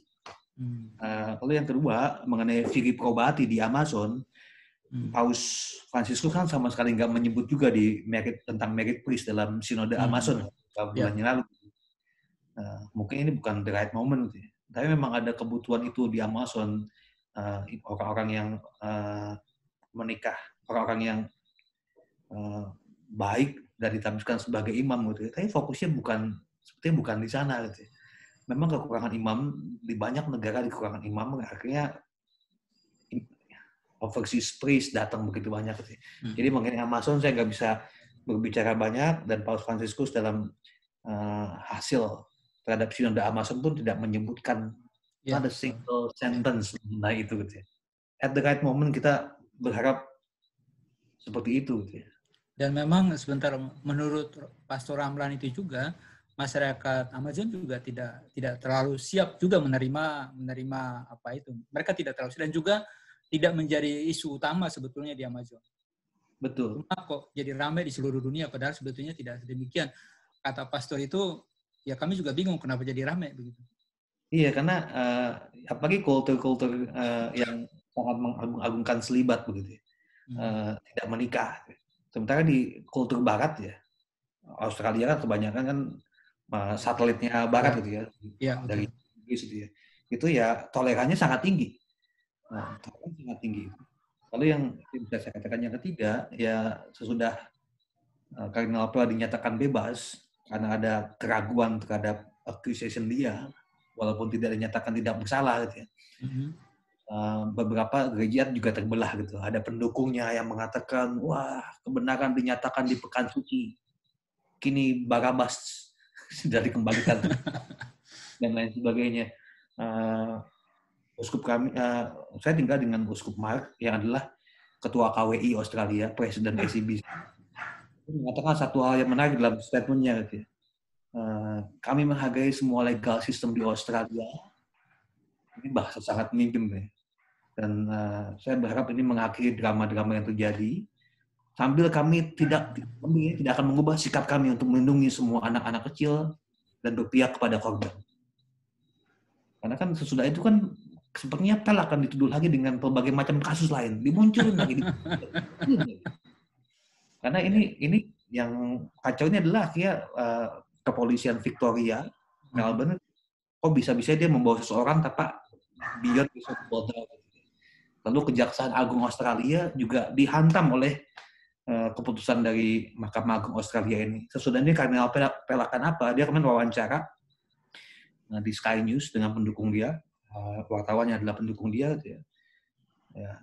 Dia sebagai kardinal dia punya yang namanya yurisdiksi mengatasi semua uskup. Dia bisa dimanapun juga, dia nggak perlu izin. Yang jelas dia nggak akan di-remove, kardinalnya nggak akan dicopot, beda dengan kardinal di Amerika Serikat yang di-remove. Dan dia bilang saya akan ke Roma at some point gitu ya, untuk katanya melihat kebun dia, dan dia akan tinggal di Australia untuk merawat kebun dan lain sebagainya. Karena sudah 78 tahun. Dia sudah masuk ke usia pensiun, dan peristiwa ini menghancurkan karirnya, menghancurkan keuangannya, dan menghancurkan reputasi dia. Jadi harus berdamai. Kita tunggu saja nanti buku keluaran Pell. Gitu ya. Tapi gereja Katolik Australia juga terbelah gitu ya. Jadi kami sangat hati-hati. Bahkan sebelum High Court memutuskan, kami dilarang untuk bicara apapun mengenai Pell di mimbar. Di mimbar sabda, karena tidak ingin menunjukkan keberpihakan, apalagi Pell lagi itu belum dinyatakan selesai. Gitu. Dan karena gereja Katolik Australia sangat hati-hati, menjadi sangat umum di katedral, apalagi sebuah pastor khotbah itu dengan teks. Ada teksnya. Jadi ketika ada umat yang meng-accuse ataupun mengatakan khotbahnya nggak benar, kita tunjukkan teksnya. Jadi semuanya filed gitu ya. Tapi teks itu tidak harus di-ACC oleh pastor paroki ya? Enggak. Tapi kalau ada yang namanya accuse terhadap apa yang kamu katakan, you're against, khotbah kamu ngomong apa? Kita bilang, ini khotbah saya kok, silakan buktikan. Kayak misalnya sekarang kan online mass gitu ya, semua online kan recorded gitu ya. Harus hati-hati. Pastor-pastor itu harus hati-hati. Kalau ngomong apapun terekam.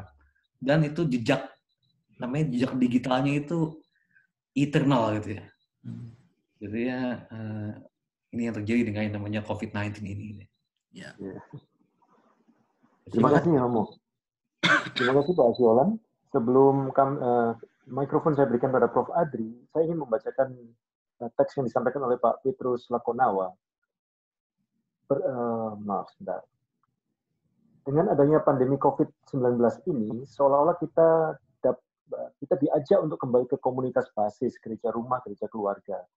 Satu hal yang menjadi perdebatan sakramental adalah tarik-menarik antara ikut misa secara daring dan ibadat sabda di rumah. Bagaimana tanggapan Romo?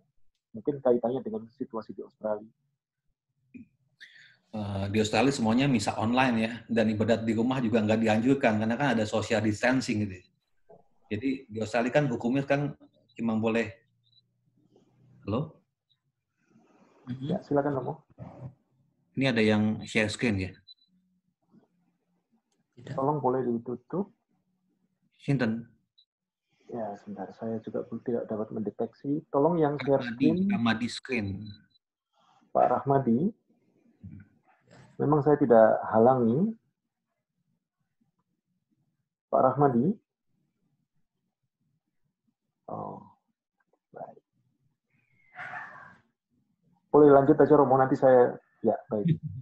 Oke. Semuanya misalnya online gitu ya. Bahkan cuma satu atau berdua. Kadang-kadang di Indonesia kan misa online sambil beramai-ramai gitu. Itu kan nggak social distancing juga gitu. Jadi serba salah juga gitu. Indonesia agak unik gitu. Jadi misa di rumah tapi 7 orang dempet-dempetan gitu. Itu sebenarnya nggak begitu gitu. Kita kan mau menghalangi penyebaran virus gitu. Jadi ya buat saya ya kita ini situasi memang akan mengubah perekonomian, akan mengubah wajah gereja kita juga. Mungkin sudah 2 bulan orang akan mengatakan enak juga misa online. Kayaknya asik begini gitu. Itu akan begitu orang akan terbiasa gitu. Biasa lagi Romo, kita bisa milih pastor mana yang mau kita suka. Betul. Atau enggak kita pas bagian khotbah, Makanya Romo ya, kita udah misalnya bosan dengan Romo tertentu, ya udah pindah uskup aja gitu. Sekarang kita dimanjakan dengan bisa ketemu dengan uskup siapa aja. Betul, itu yang terjadi. Jadi pilihannya begitu banyak. Tapi buat saya sih ada ide-ide kreatif dilahirkan ya dengan misa online ini. Bagi saya melihat nonton misa-misa online di beberapa tempat sangat menarik. Ada fiturnya. Tapi buat saya pertama-tama adalah ya ini betul kita kembali ke gereja pertama, duduk gitu ya, diam di rumah gitu ya. Pintu-pintu kita terkunci sama seperti kisah bacaan minggu lalu gitu ya. Tapi ketika pintu-pintu terkunci ternyata Yesus hadir gitu ya. Tapi juga harus dikatakan kemarin Paulus baru ngomong kan mengenai bahaya online mass. Kita sudah mendengar bahwa ini gereja, tapi bukan gereja. Gereja selalu berpusat dalam persekutuan dan dalam sakramen gitu. Jadi ya sampai kapan kita akan melihat ini semua ya, saya melihat selalu ada yang namanya blessing dalam peristiwa ini gitu. Orang ada punya kerinduan yang luar biasa untuk menerima komuni. Bahkan ada yang mengatakan boleh nggak kita bawa komuni yang belum diberkati, lalu kemudian pas romonya angkat hosti, kita juga angkat hosti gitu. Itu berkatnya nembus nggak? Nembus YouTube nggak dia? Ya tergantung, kalau mungkin dekat 3 kilo mungkin masih nembus gitu ya, kalau 5 kilo enggak gitu. Who knows, dan ada yang mengatakan gitu, boleh nggak kita bawa hosti yang belum terberkati, pas konsekrasi kita angkat hostinya. Biar dasmu gitu. Tapi ya ini pertanyaan-pertanyaan gitu ya. Saya yakin kita tunggu dalam kesabaran rahmatnya seperti apa gitu. Itu yang saya bisa katakan. Tapi di Indonesia kan ada yang namanya lingkungan ya, caranya kreatif ya. Saya sebelum Zoom ini saya bikin yang namanya PI lingkungan gitu ya. Pendalaman iman lingkungan gitu ya. Dengan satu keluarga, undangan dengan teman-temannya gitu ya. Itu menarik. Jadi ada cara-cara kreatif untuk mempersatukan kita yang physically apart but spiritually gathered. Itu yang saya mau lihat itu ya. Dan di Australia nggak ada namanya lingkungan, semuanya parish based. Indonesia ada namanya lingkungan, makanya banyak misa gitu ya. Di Australia nggak kebayang tuh misa lingkungan keliling gitu. Begini gitu. Kamu ngapain aja? Bahkan kadang-kadang kan capek sekali kan komunitas basis kita kan, mau dihitung. Wah, bulan liturgi, Prapaskah, Advent, bila kita suci, bulan Maria, dan itu luar biasa. Indonesia itu luar biasa, top. Kerinduan berkumpulnya luar biasa. Makan orang mangan sing penting ngumpul. Tapi rana makanan dia kasani biasanya. Saya undang sekarang Prof. Adri. Terima kasih. Romo, saya punya 2 komentar. Pertama, pada waktu saya studi di Brisbane, ketika saya mengunjungi gereja di St. Lucia, di Tuam, di Indooroopilly itu, kesan saya dapat adalah bahwa umatnya casual sekali, terutama umat Australia ya. Datang pakai short, datang pakai t-shirt, lalu nyambut gitu. Sementara kita-kita yang dari Asia itu sudah memakai baju terbaik kita gitu. Ini juga mungkin satu cara gereja untuk mengundang kembali, membuat umat bersedia datang. Karena mungkin kalau tidak begitu, lalu kemudian gereja dianggap sebagai kurang menarik. Mungkin begitu. Apakah sekarang juga masih begitu, Romo? Itu yang pertama. Yang kedua, kembali ke tadi soal diskusi mengenai kardinal tadi. Tadi Romo mengatakan bahwa putusannya adalah beyond reasonable doubt.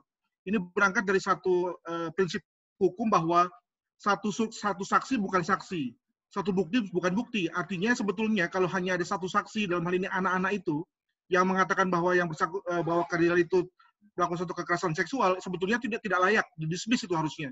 Tapi nampaknya peradilan tingkat 1 dan peradilan tingkat 2 Australia itu mendengar publik dan mungkin juga memakai pendekatan relasi kuasa. Bahwa walaupun mungkin itu tidak benar, namun bayangkan seorang anak di depan kardinal itu pasti akan bersedia melakukan itu semua, begitulah kurang lebih. Dan baru kemudian dibenarkan, dikoreksi di pengadilan tingkat 3 yang memang dalam hal ini amat murni hukum begitu. Nah, pertanyaan saya adalah apakah benar begitu bahwa memang pengadilan pun juga memang pro pada publik dalam hal ini memang melihat bahwa gereja itu demikian kuat, berkuasa dan seterusnya sehingga kemudian lalu tadi muncul situasi relasi kuasa seperti itu. Demikian Romo, terima kasih. Baik, yang pertama saya bertanya gitu, ketika saya kaget ini sangat nggak Asia, saya bilang celana pendek gitu ya, kaos, bahkan ada kaos basket gitu ya. Tapi pastornya ngomong, mereka pakai sepatu nggak? Pakai sepatu berarti sopan. Jadi standar sopannya pertama sepatu, bukan baju di sini. Itu yang dulu standar sopannya adalah kalau pakai sepatu, walaupun sepatunya nggak ada kaos kakinya dan sebagainya, standar sopannya seperti itu. Jadi masih sampai sekarang gitu ya. Jadi kalau yang namanya musim panas tuh, waduh, pastornya keringetan gitu ya. Wah, umatnya bajunya sangat ya begitulah. Membuat Romo Sua pasti betah di sana gitu ya. Biar Romo Sua angkat jempol ya, Romo Sua pasti betah. Dan gereja AC kan mahal ya, katedral sini nggak ada AC. Yang kedua ya memang kisah kardinal seperti itu gitu ya, murni hukum gitu ya. 7-0 Prof di Pengadilan Tinggi Mahkamah Agung, 7-0 untuk membebaskan Pel. Dan ini adalah pengadilan terakhir, nggak ada yang namanya jalan lain. Tapi langsung yang namanya haters itu kan perang di media sosial. Untungnya adalah, saya mengatakan untungnya, sorry God, ini situasinya terjadi ketika pandemik, jadi nggak ada demo. Dulu ketika yang namanya sidang tingkat kedua dan sidang pertama, demo yang menentang Pel habis-habisan, burn in hell, Pel. Jadi sudah dinyatakan bersalah dulu dan ada tekanan publik. Sementara orang ya ketika Pel di penjara ada komunitas Katolik yang menyanyikan lagu di luar penjara, gitu, lagu-lagu Katolik gitu ya. Dan ini kemarin pas pengumuman Mahkamah Agung sudah nggak ada boleh namanya orang ngumpul, jadi seperti itu. Jadi memang betul bahwa namanya ada yang namanya public pressure terhadap dia sebelumnya. Karena orang ini memang Kardinal Pel dulu adalah orang yang komentarnya sangat tajam. Dia menentang habis-habisan homoseksual, kejahatan. Jadi gitu. Dia sangat musuh sekularisme. Kalau dia nggak mau mengatakan mereka semua anak-anak Tuhan yang kita rangkul, enggak. Mereka adalah kejahatan. Itu kan menghasilkan kebencian luar biasa orang ini. Begitu. Terima kasih, Prof. Baik, terima kasih Prof. Adri, Romo Ulun. Saya dapat pertanyaan yang masuknya ke Japri ini. Dr. Irma Bernadette tertarik dengan positive notice, yaitu blue card dalam rangka safeguarding management. Apakah ini sudah berjalan? Apakah respon umat positif? Maksud Dr. Irma adalah kartu ini bukan hanya untuk kejahatan seksual. Wasitnya siapa ya? Kayak kartu dosa ya. Gitu. Begitu kira-kira Romo. Ini saya punya. Oke. Ini saya punya. Gitu ya. Ini setiap 3 tahun bayar $80 saya punya. Gitu ya. Ini kewajiban. Nah, dulu cuma pastor yang harus punya ini. Ataupun ini kan working work children. Pastor harus punya. Gitu ya. Karena ada anak-anak yang hadir di gereja atau jadi putra altar gitu ya. Ini pay ini berarti pay, bisa mendapatkan bayaran dengan tugasnya gitu ya. Ada namanya fee, volunteer gitu ya. Dulu diberlakukan lebih ketat lagi pada semua readers, lektor, bahkan orang yang datang membawa persembahan pun gitu ya. Suruh pakai positive blue card, walaupun sekarang itu di-remove gitu ya. Ada beberapa gereja beberapa umat yang menolak. Lu kayak nggak tahu siapa gue sih, gue diminta buat begituan, bahasa Jakartanya begitu. Kita udah bertahun-tahun di sini, gue tuh bukan pelaku, gitu. Masa lu minta gue bikin blue card gitu ya? Tapi kita mengatakan ya ini standar, kita nggak bisa mengatakan enggak. Ya udah akhirnya ada satu paroki ya saya hadir. Mereka satu orang itu jadi semuanya karena beberapa orang menolak sungguh-sungguh. Ya udah kita bergereja tapi kita nggak mau bantu lagi. Karena seolah kami itu tidak kamu kenal, padahal kamu kenal kami begitu. Tapi sudahlah, itu ada pertentangan macam itu. Gitu. Jadi positif lokal berlaku, ada pertentangan ada, tapi orang akan get used to it. Orang akan get used to it. Seperti itu. Terima kasih Romo Ulun. Bapak Ibu silahkan kalau ada yang ingin menyampaikan, boleh menggunakan fitur angkat tangannya. Dr. Irma tampaknya ingin menambahkan. Saya mau mengucapkan terima kasih, Dok. Romo, terima kasih, Romo. Terima kasih. Terima kasih.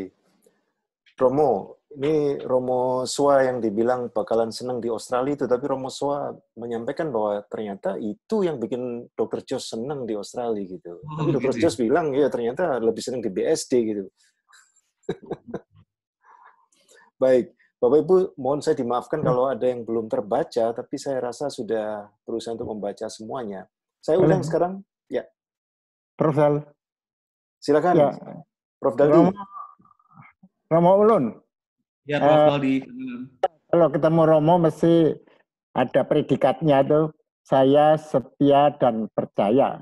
Atau saya percaya dan setia. Jadi ini penghargaan kepada sahabat Romo ya, yang nanti nuntun anak cucu saya. Saya tertarik pada konsep yang diberikan, wajah gereja. Ini baru saya dengar sekarang kalau istilah wajah gereja. Sehingga ini untung yang mengajukan Romo masih muda, sehingga bisa menuliskan nanti wajah gereja Katolik di Indonesia. Karena apa? Saya ini kan menitipkan cucu-cucu saya kepada gereja. Tolong ya, Romo, anak cucu saya titipkan supaya mereka tetap jadi orang baik. Nah, barangkali itu konsep wajah gereja itu buat saya menarik banget tuh. Kalau dibukukan itu buat saya bagus sekali. Saya tua ya, jadi saya nggak bisa membuat mau nulis tentang wajah gereja. Tapi menurut saya yang disebut wajah gereja itu harus ditulis. Nih loh gereja itu kayak begini loh. Nah itu begitu. Ya selamat ya Romo Ulun. Jadi konsep wajah gereja buat saya sangat menarik. Terima kasih. Matur nuwun, Prof. Jangan merasa tua, Prof. Abraham baru punya anak usia 120 tahun, Prof ya. Mantap. Saya udah for the urus zaman tahun 40 Romo. Iya, ya, masih muda itu. Di Australia itu usia 70 masih muda ya. Di Australia usia 70 masih muda. Orang tuh. Terima kasih. Tapi itu konsep wajah gereja itu bagus sekali, Romo. Oh iya, Prof, itu sebetulnya bukan orisinnya dari saya. Itu kan pertama kali diomongkan oleh Paus Franciscus tahun 2015 di tahun Kaiman. Tahun Kaiman The Year of Mercy, dia mengatakan gereja harus berubah wajah gereja. Dia nggak menggunakan kata face, tapi gereja harus terbuka pintu-pintunya, membuat orang langsung datang ke hadiratnya. Gereja harus bukan gereja itu bagikan ibu yang memberikan kehangatan, The Year of Mercy gitu ya. Jadi kalau saya boleh share, itu gereja untuk hidup bahagia. Saya maaf, saya agak sedikit alergi kalau agama itu hanya untuk ke surga, itu saya agak sedikit alergi tuh. Agama adalah untuk hidup bahagia. Nah, bahagia itu apa ya? Bahagia menurut Alkitab kan gampang tuh. Bahagia itu begini, siapa yang percaya dan melaksanakan kan begitu dan sebagainya. Jadi lalu sabda 8 bahagia, nah itu. Jadi gereja, kalau wajah gereja yang saya idam-idamkan untuk anak cucu saya itu, gereja Katolik adalah suatu tempat untuk hidup bahagia. Ya, bahagia dalam keluarga, bahagia dalam pekerjaan, bahagia dan sebagainya. Karena apa? Karena orang Katolik itu kan garansi jadi orang baik. Itu yang saya harapkan. Terima kasih Romo, maaf, mungkin kebanyakan tuh. Tapi Romo, saya percaya dan setia. Matur nuwun Prof. Daldi. Saya akan berikan mikrofon kepada Prof. Meiling, tapi izinkan saya mengambil peluang sebentar. Romo, di beberapa negara di barat sana, itu kalau Rabu Abu, itu tidak dibuka misa hanya untuk jam tertentu saja. Itu bisa sepanjang hari. Diakonnya bergantian atau mungkin pakai mass dinner segala, mungkin pergantian tiap 2 jam, menerima siapapun yang datang pada waktu Rabu Abu untuk hanya menerima abu gitu. Apakah situasi yang sama ada di Australia? Yang kedua adalah, apa yang sudah dipikirkan oleh, apa KWI-nya, saya lupa namanya, di Australia, bagaimana menghadapi situasi krisis keuangan kalau COVID ini berkepanjangan. Kebetulan di Australia tidak berkepanjangan, kita sudah lihat Australia sudah stabil dan semakin baik. Apakah sudah ada strategi yang pernah dibicarakan secara online di lingkungan gereja di Australia? Oke, yang pertama di Australia itu kalau Rabu Abu mirip Indonesia gitu ya. Misalnya hanya ditambah. Tapi, waduh, banyak banget. Penuh sesak dari jam 8 pagi, 10, 12, 5, dan 7. Penuh sesak gitu ya. Jadi kami nggak, ya itu namanya konsiderasi pastoral. Kalau ada yang ketinggalan, lalu minta abu sendirian, lalu kita tanya, udah misa belum? Kita nggak sempat, yaudah besok misa ya. Gitu ya. Itu konsiderasi pastoral. Dan konsiderasi pastoral itu kasus. Bukan untuk digeneralisir. Jadi begitu banyak gitu ya. Yang kedua, gereja Katolik Australia umatnya itu nggak semurah hati, semurah Keuskupan Agung Jakarta paling nggak gitu ya.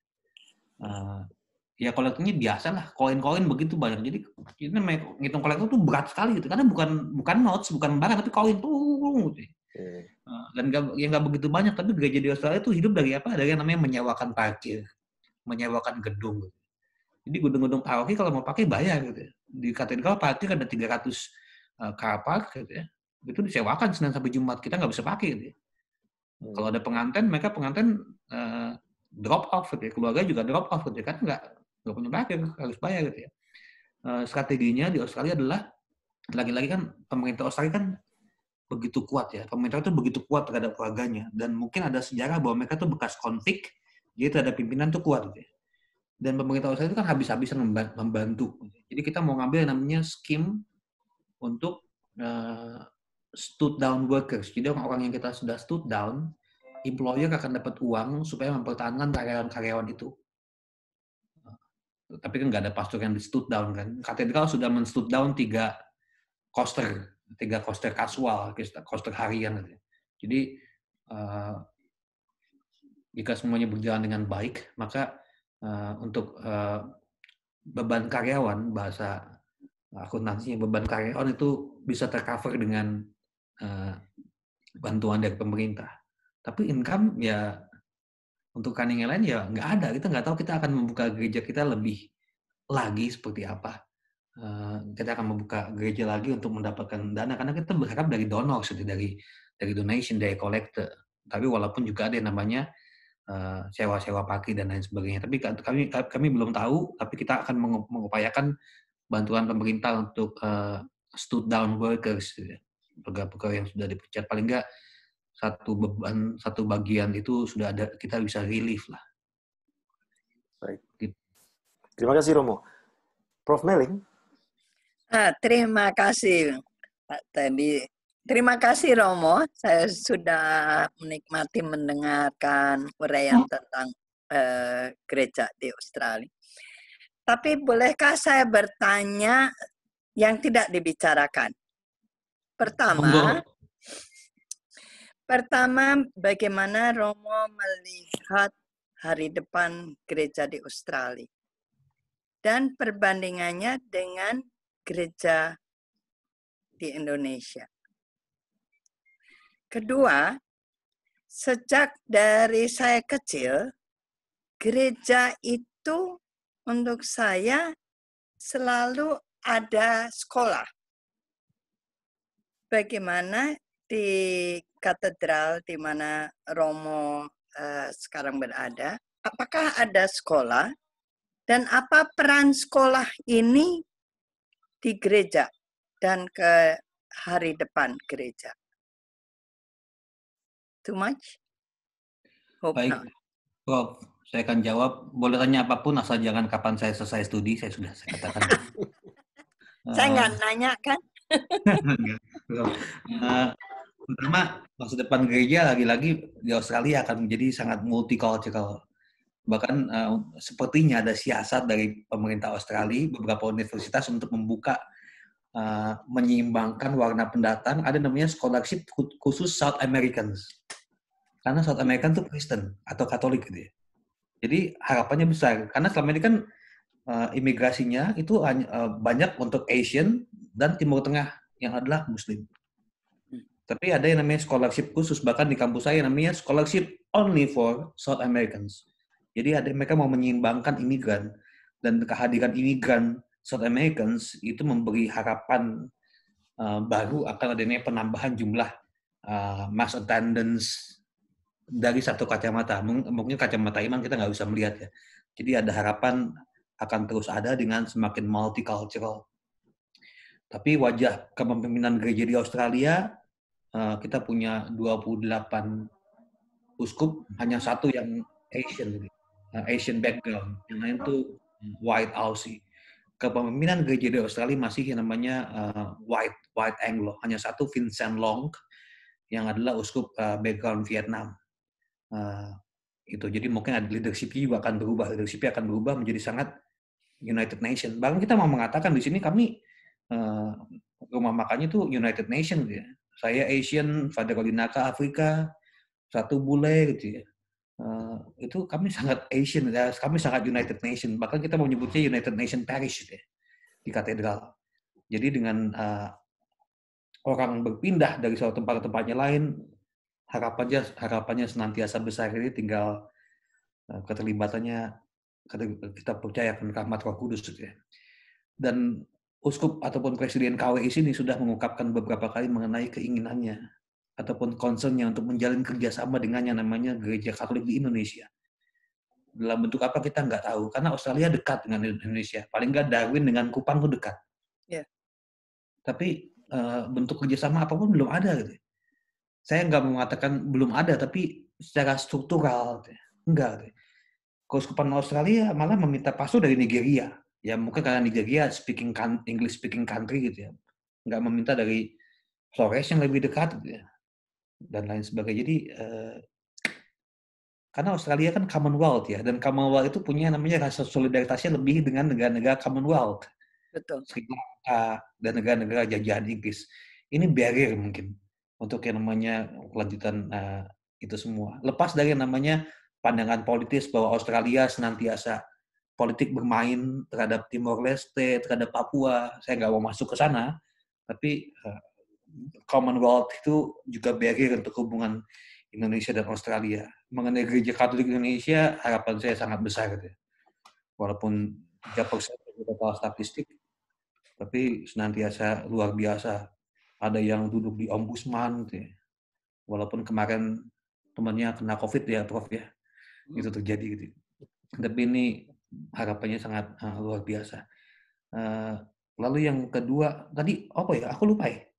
Pendidikan. Oh iya, di katedral kita nggak punya namanya sekolah paroki. Tapi di paroki bukan katedral, paroki gereja Katolik senantiasa attach dengan sekolah Katolik. Jadi ada sekolah Katolik senantiasa, dan itu pastor kepala paroki itu menjadi penasehat dewan pengawas yang bisa menentukan siapa kepala sekolahnya. Itu ataupun jajaran petingginya, walaupun pastor nggak lagi menjadi eksekutif, tapi values dia masih bawa. Jadi pastor sehari-hari karena mereka nggak punya lingkungan, nggak punya wilayah, banyak pastor tuh spend time di kantor sekolah, visit kelas. Ini buat saya penanaman nilai yang luar biasa gitu ya. Yeah.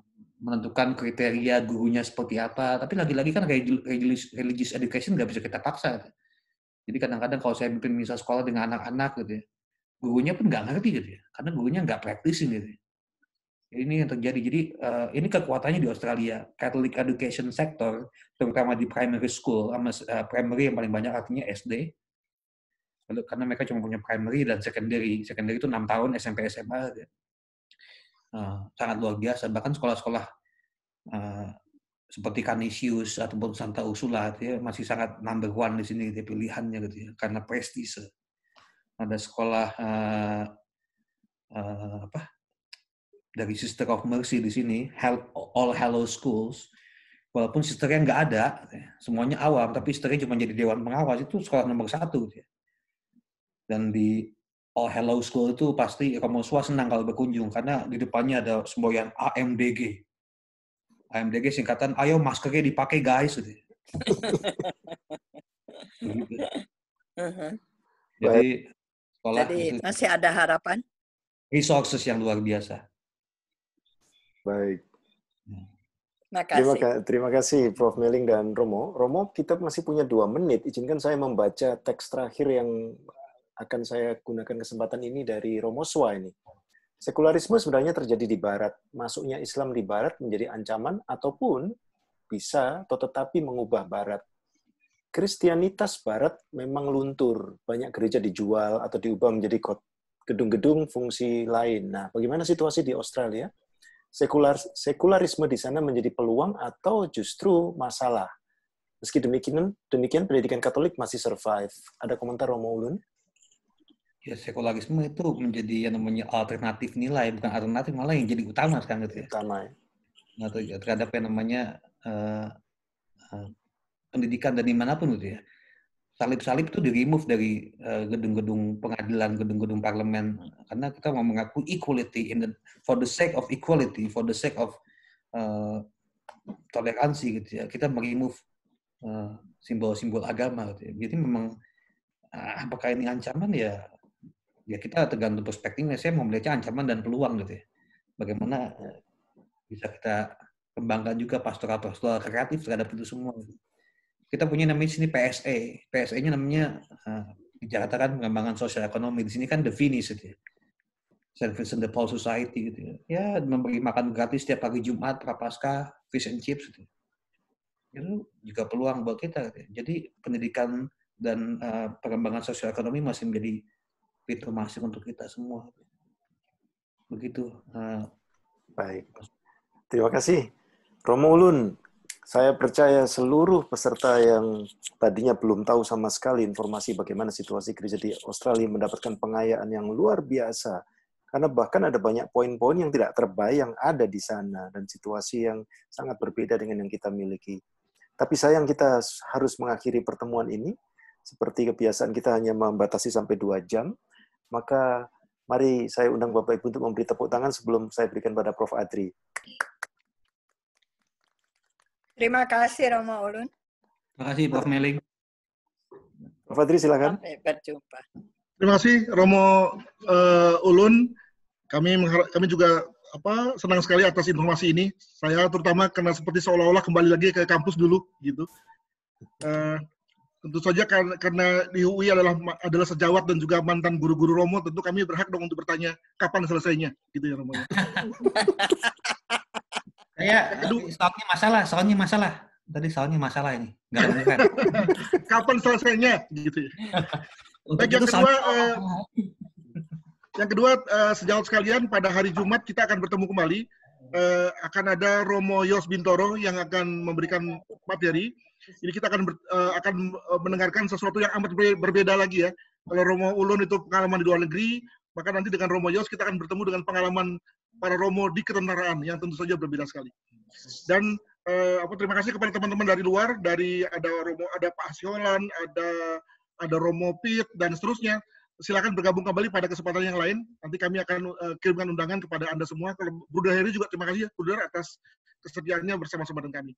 Terakhir kami meminta kepada senior kami, Ibu Endang dari FT, untuk memberikan doa penutup bagi kita semua sekaligus mengakhiri pertemuan ini. Ibu Endang, dipersilakan. Ya. Terima kasih Prof. Adrianus. Marilah kita hening sejenak untuk doa ini. Atas nama Bapa dan Putra dan Roh Kudus. Amin.